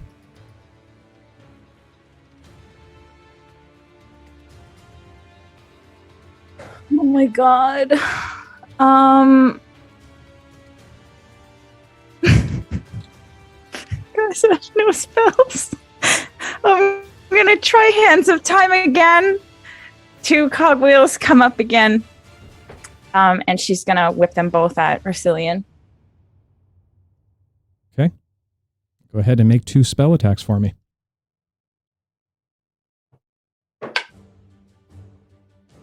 Twelve plus 10 is 22. Oh, and then a 15. Sorry, the first was 22, and then a 15 for the second one.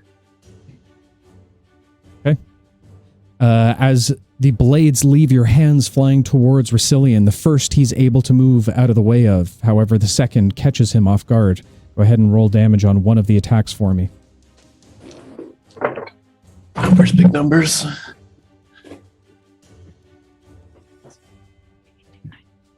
20 points of necrotic damage. Okay. As the blade cuts through the top of his arm, you see a large wound appear out of nowhere. Blood now dripping from him. He's looking a little bit rough at this point. Is there anything else you'd like to do on your turn? Yeah, I'll say, what do you mean it wasn't written?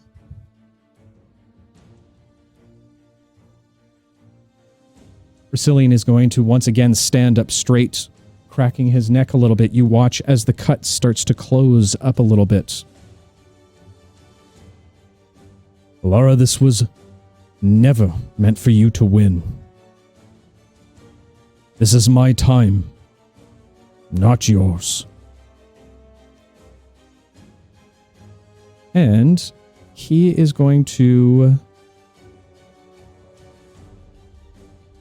He begins to wrap his hands around in a strange way. And as he does, you feel bits and pieces of your body as it begins to pull apart. He's going to go ahead and cast Molecular Shift on you. I need you to go ahead and make a Constitution saving throw.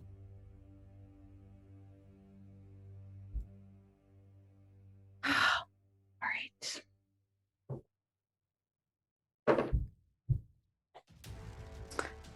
That is a 19. 19 does not succeed. Okay. It's not good. That was a high roll for a wizard. Wait, yeah, actually, I don't. Fuck me. I don't know if I should use my reaction. Okay.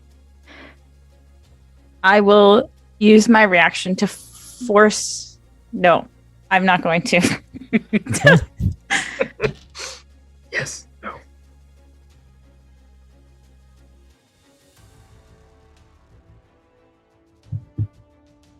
That is going to be 20 points of necrotic damage as you feel your body begin to tear away from itself. Little bits from your molecular structure being pulled apart. Don't say it. Alara takes a really hard knee, but she is still up, barely.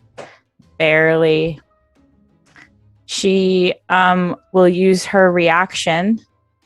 So glad I didn't use it. She will use her reaction and use a charge from the Staff of Time. You see, as she goes down to her knee, she puts all her weight onto the staff, and she uses Temporal Reprieve and gains she gains temporary hit points equal to half the damage she just took. So I'll take. That a spell or an ability? Oh man. I'm not sure 10 hit points would have helped anyway. As the spell begins to die down, he slaps the wand, or the staff, out of the way. Out of my hand? Mm-hmm. What? That's my spell focus. I don't get any kind of save. Yeah, you can go ahead and make a strength saving throw for me. Oh, great. I'm so strong. Oh, man. Oh, my God. I rolled a 19, -1 modifier, so 18. All right. So he doesn't slap it out of your hand. He just pushes it downward. As he rests his foot over top of the staff while you're down on one knee. You have one option, Alara. Hand over the lantern. And this all ends now.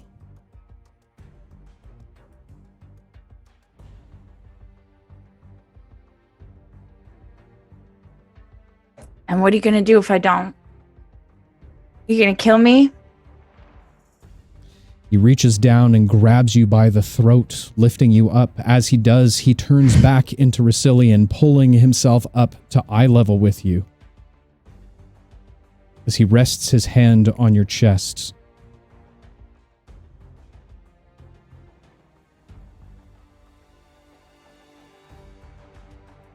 Do you forfeit the lantern? No. No. Oh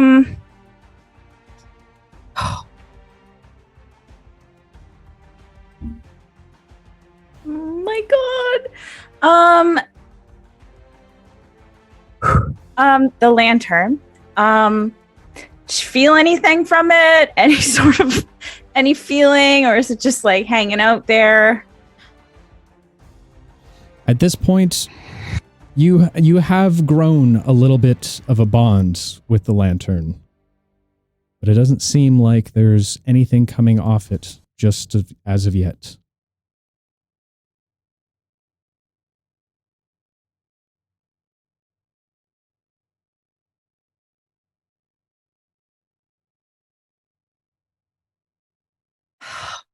No, I can't do this.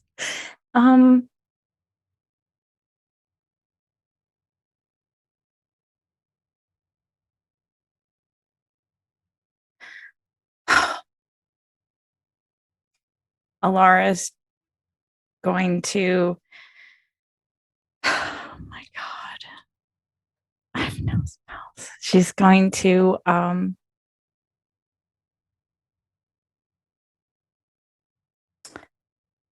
use a second level spell for her turn to cast Time Still, since Resilien's touching her, and she's going to freeze time. No harm can come to her for that minute in the bubble.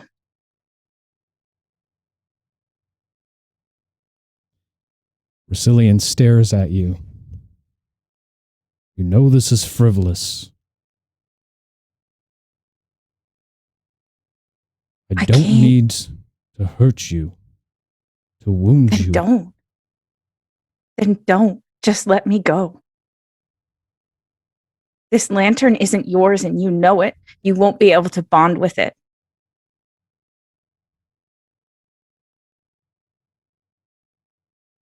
In that case, your choice has been made.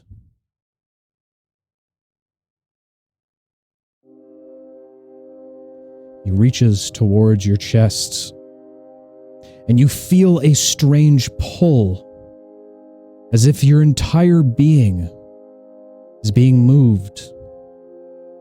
You look down to see a silver chain being pulled out of your chest.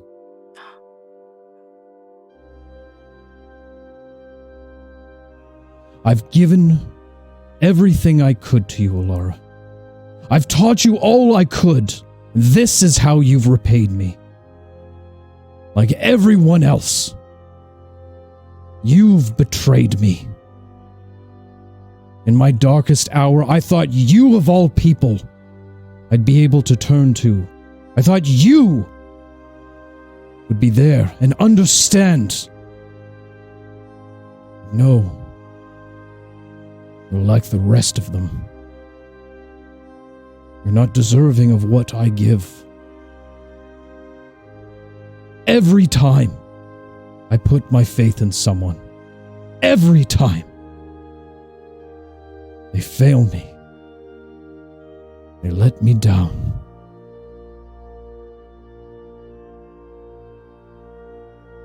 You were never worthy as my pupil. I see that now.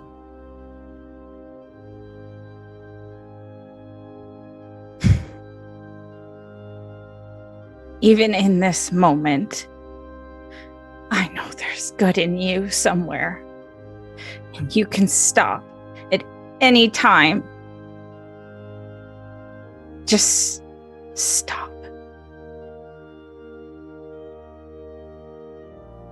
Make a persuasion check.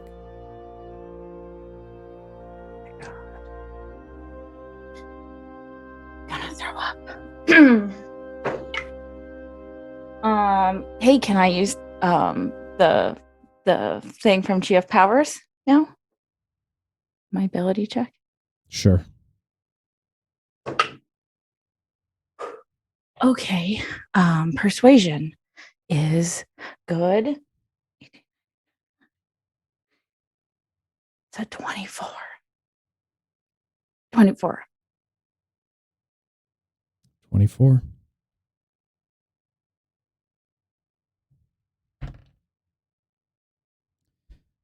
I'm going to go ahead and take a picture of this so everyone can see. What the fuck happened? Drawing he made at lunch. It's beautiful. And I'm going to go ahead and send this to our group. No.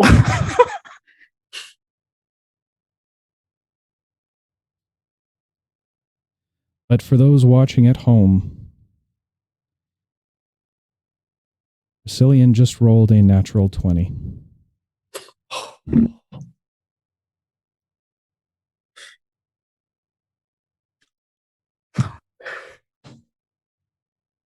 Alara, do you have any last words? Oh my god, no. Oh, yeah. That's a nice looking dice.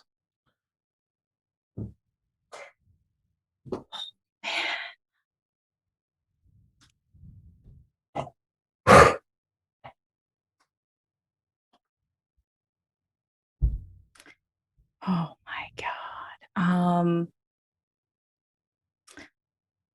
Alara will just look at Resilient and grit through the pain and try and smile and say, if the Resilient that I knew is still in there, just know that there's a part of me that still loves you. And I hope that you find him again.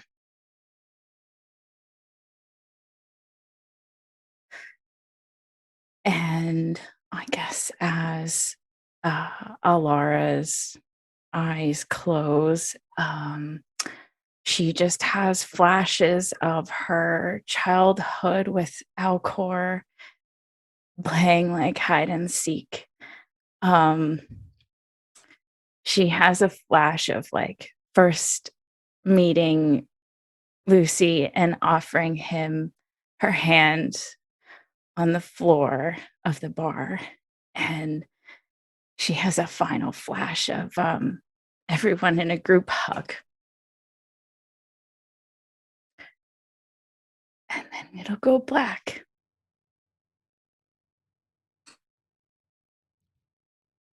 As you feel a tug, a tightening of the silver chain,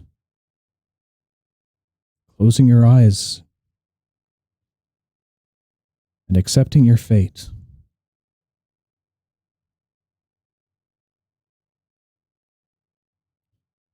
Out of the darkness, a voice is heard. A friend in need is a friend indeed. Opening your eyes once more, you look down towards the silver chain as it begins to turn blue.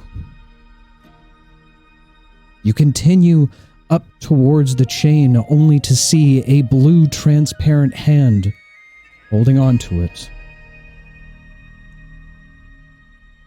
And as you continue up the arm, you see an older version of yourself, standing smiling towards you. Let's get you back up on your feet. Resilient looks over towards the strange echo of Elara, confused. You are an echo. This can't be happening. She thrusts her hand towards him. It doesn't seem like much at all, but he gets thrown back at least 20 feet. He stares in awe as she smiles down towards you, bringing you back up to your feet. Resilient yells out, "But you're an echo! I've watched you so many times, you're repeating. That's all you are, you just repeat. That's all the echoes do, is repeat." As the older Alara turns towards him and smiles and tilts her head. Whoever said I was an echo?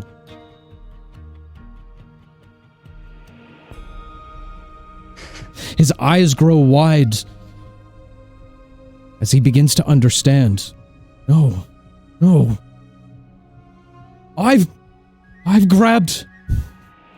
I've taken the champion's weapons as well. You've all left me behind. None of you chose me as your champion.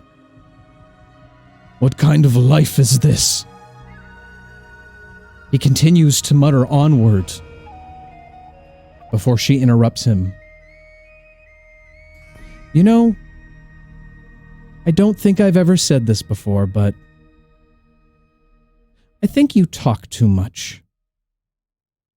As she waves her hand, he vanishes from sight.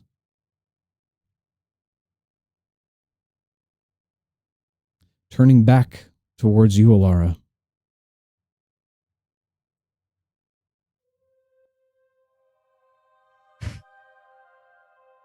She lifts you back up to her feet. Are you all right?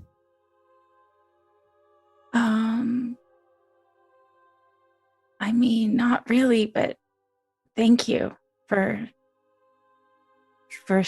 saving us. This is weird. I guess I don't need to introduce myself. No. Okay. How is this possible? You must have learned by now. Okay. Do you mind if I just sit down? I'm really, really tired. Oh, man. Let me help. As she rests her hands on your shoulders, you feel a warm healing over top of your body, very similar but different at the same time to the healing that Ollie typically does.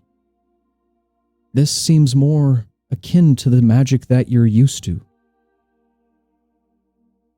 As the cells of your body begins to reverse in time, healing themselves. Except for my cool new eye scar, right? How does the scar look? Does it look cool? Thank you. I don't know, it looks pretty badass. Yeah. What do you think of mine? I think it looks cool. You know, I modeled it after you. Oh, that's weird how time works like that. It That's really cool. is, isn't it? So does that mean in my future, I'm going to do exactly what you just did? No. Okay.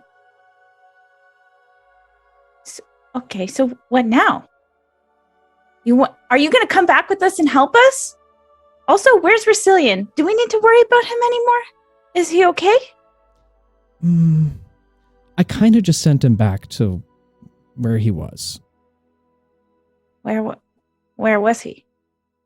Before he came to see you. Oh, okay. Okay. This isn't my fight. It kind of is. But not the same. Does that make sense? Not really, but I'm going with it. Okay. Okay. So now what? I think you guys are going to do better than we did. Who's we?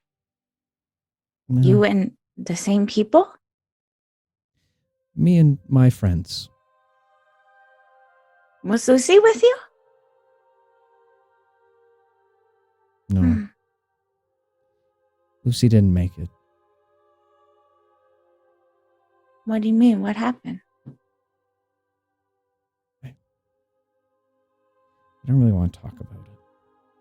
But a lot of us think that you guys can do it this time. Well, we're going to try. I still have the lantern, and she'll swing it around. Thanks. How do I bond with this? It's just a lantern right now. I tried. I sat down. I even had Lucy's robe on so that I felt really comfortable. And I was like, hey, let's be friends. And it didn't talk back to me. What do you use lanterns for, dummy? To light things. No, you don't use lanterns to light things. You hold light in them. Okay. I don't know if anybody's told you this or not, but you're the light bearer. Yeah, I've heard that name before. So how are you supposed to bear light with an empty lantern? I don't know. I don't have any light. Don't even have the light cantrip. I never learned it. Which you know. Have you ever heard the term passing the torch? Yeah. It's like when you're running a relay race and then somebody hands you the torch. Kind of. Mhm. I think that's what's got to happen. Okay. What, with you? To me? Or someone else? Yeah. Me and you. Girls got to help each Okay. other out, right? Yeah. Yeah. Then what do you do after? I mean, I don't think I'm going to be around after. Like in my timeline. Like you're going to be okay though, right? A part of me is going to stay with you. Yeah.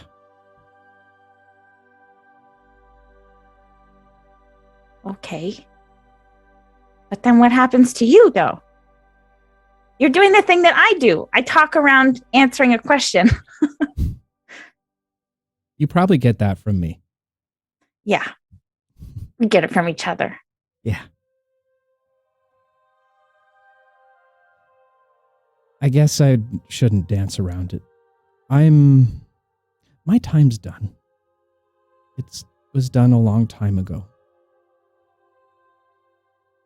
We tried to do the same thing that you guys are doing. To make things go on. And it didn't really work out. So we got reset. And every time we get reset, new aspects are born. 6 of them. Every time.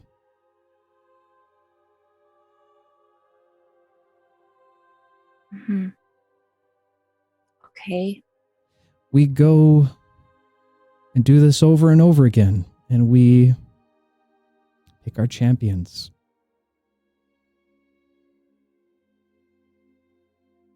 From the beginning with the god incursion all the way up to now.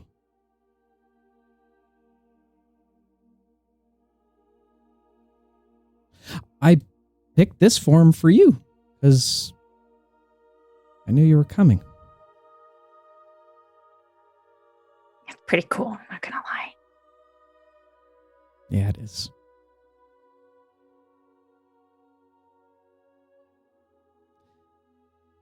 But that's all there is for me.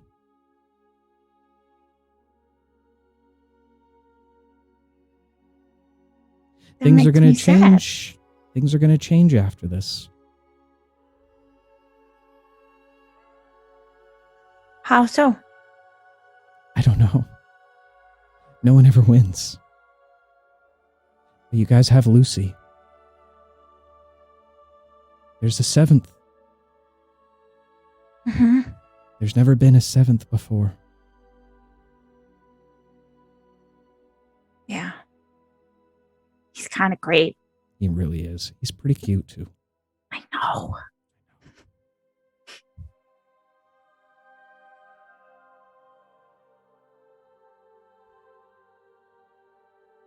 I liked our chat. Me too. I hope you'll remember me as a friend. Of course. We can be best friends. Can we hug? Are you ethereal or can we hug? I mean, sometimes. Maybe this time. Okay. And let's get you back home. Yeah, that would be really nice. This is not a great place to spend the rest of my life. Plus, I miss all my friends. I can understand that. Hug? Hug.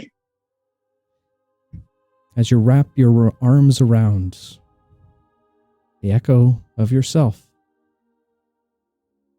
A blue light begins to shine outward.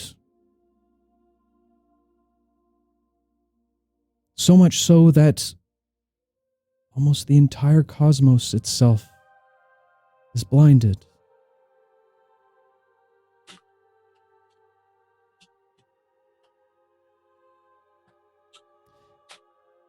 As the light dims down,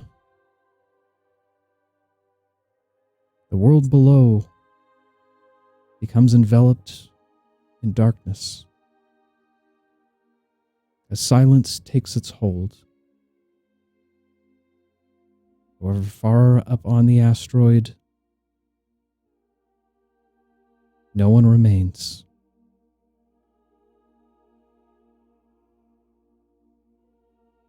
Lucy.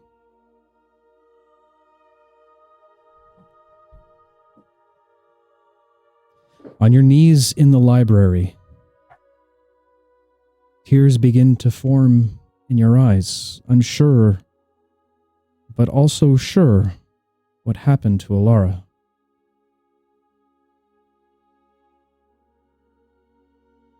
As you stare down at the floor, you begin to see a blue light that begins to flood in all around you.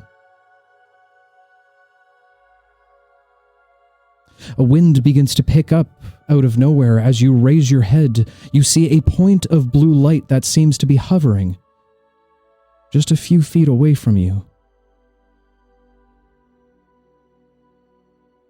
Back up cautiously. Just FYI. As it continues to grow brighter and brighter, you see the silhouette of a figure appearing within the light itself. Prepares to fight.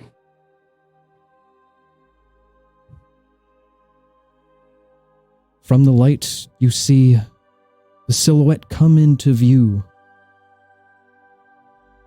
A very familiar reddish hair of a half-elf, albeit looking slightly different. Her dress now changed to a cobalt blue with gold highlights and intricate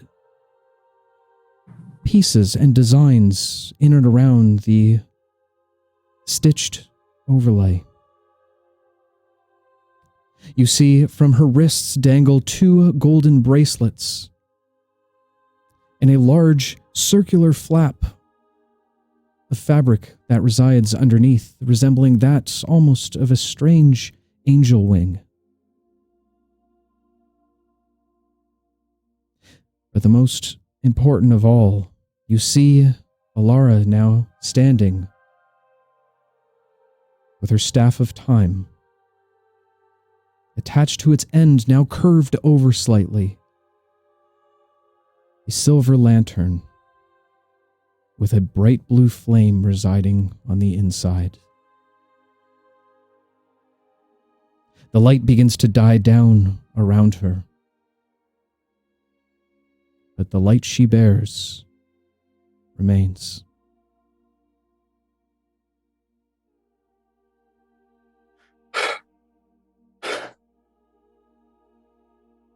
I'll be right back? I'll be right back. Are you kidding me? Do you know how worried What did you do with your hair? Oh, fuck it. And he kisses Alara. Yes. Oh, man. That just kind of holds her for a while. I Don't ever do that to me again. I didn't do it on purpose. I haven't been gone that long, I don't think. Felt like an eternity.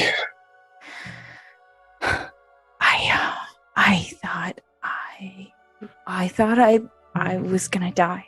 I thought I almost lost you. Yeah, that's how I felt too. What is all? Like, kind of back off and collect himself. What's all this? What happened? Well, I tried to convince Resilient. That didn't really go very well. And he almost killed me. Pretty dramatically and scary. And then, me came to save me and passed me the torch. And I think I bonded with the lantern now. He looks incredibly confused. Resilient's still alive, though. He's really, really powerful. And he's lost. I can't get to him, so I think he's gonna be a problem. Seal take Alara's hand. Look down at it. Cover it with his own hand. Well, this time, we'll do it together. Right? Yeah. And Alara will just give him like the longest hug, not let go.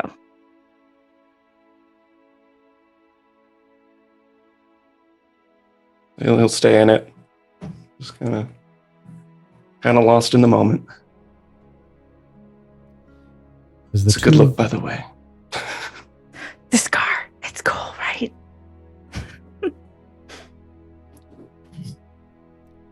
As the two of you hold yourselves in a warm embrace, not wanting to let go, ever.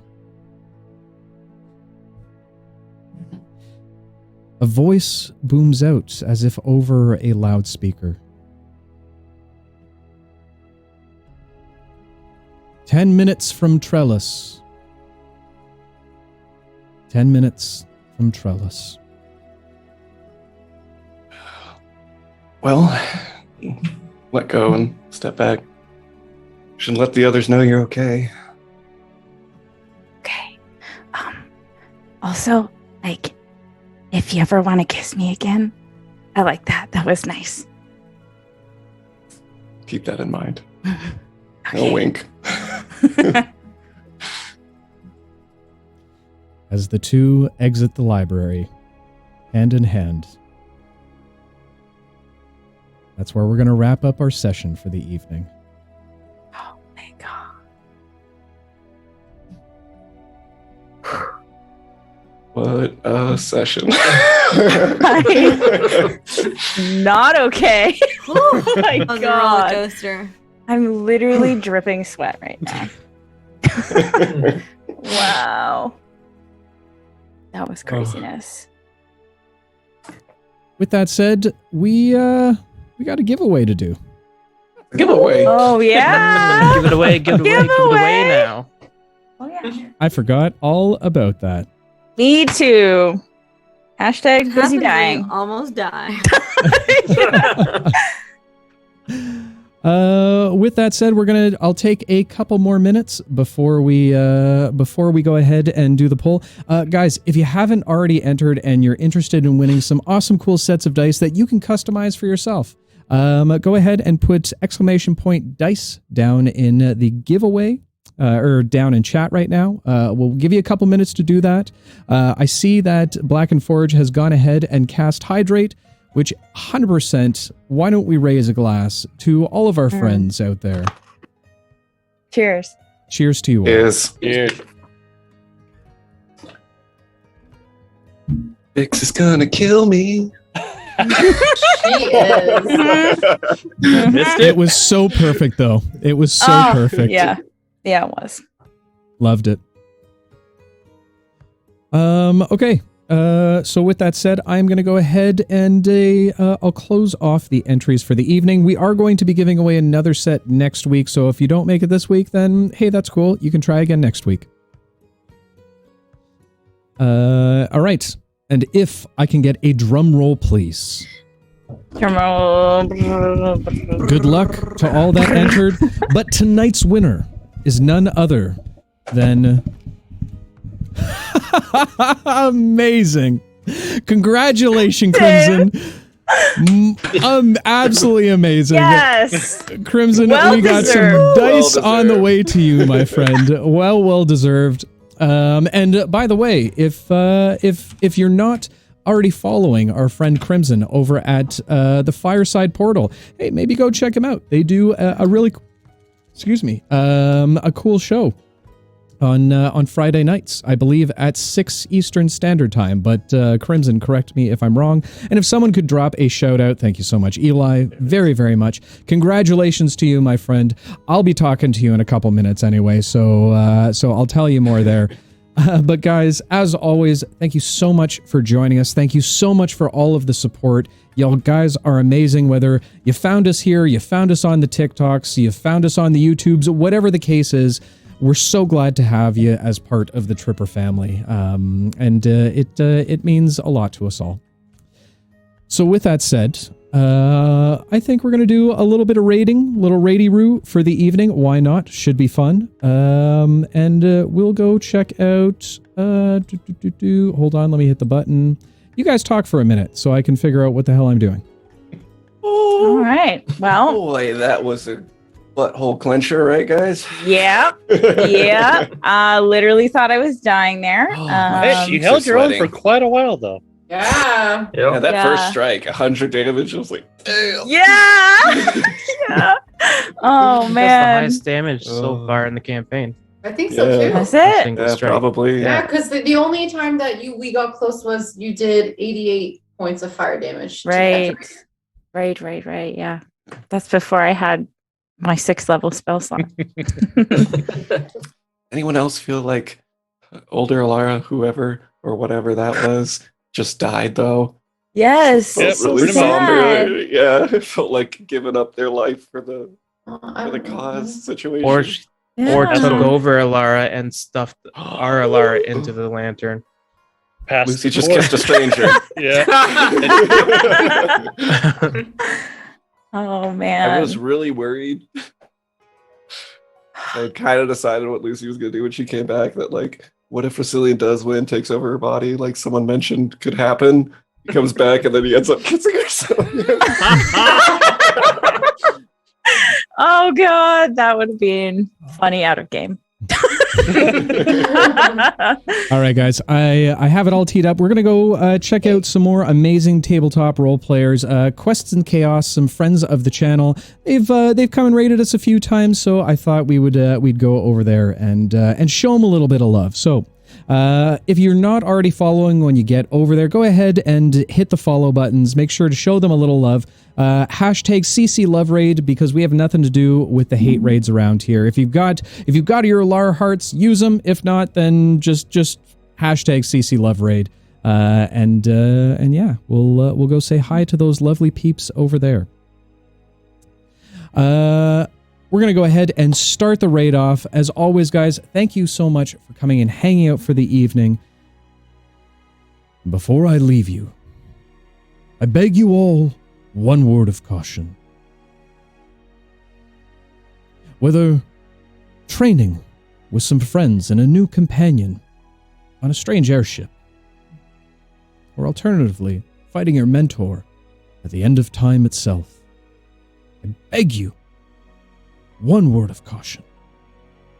Be careful out there. You could trip. Guys, we'll see you all in the next one. Take care. Bye. Bye. So long, and thanks for all the fish.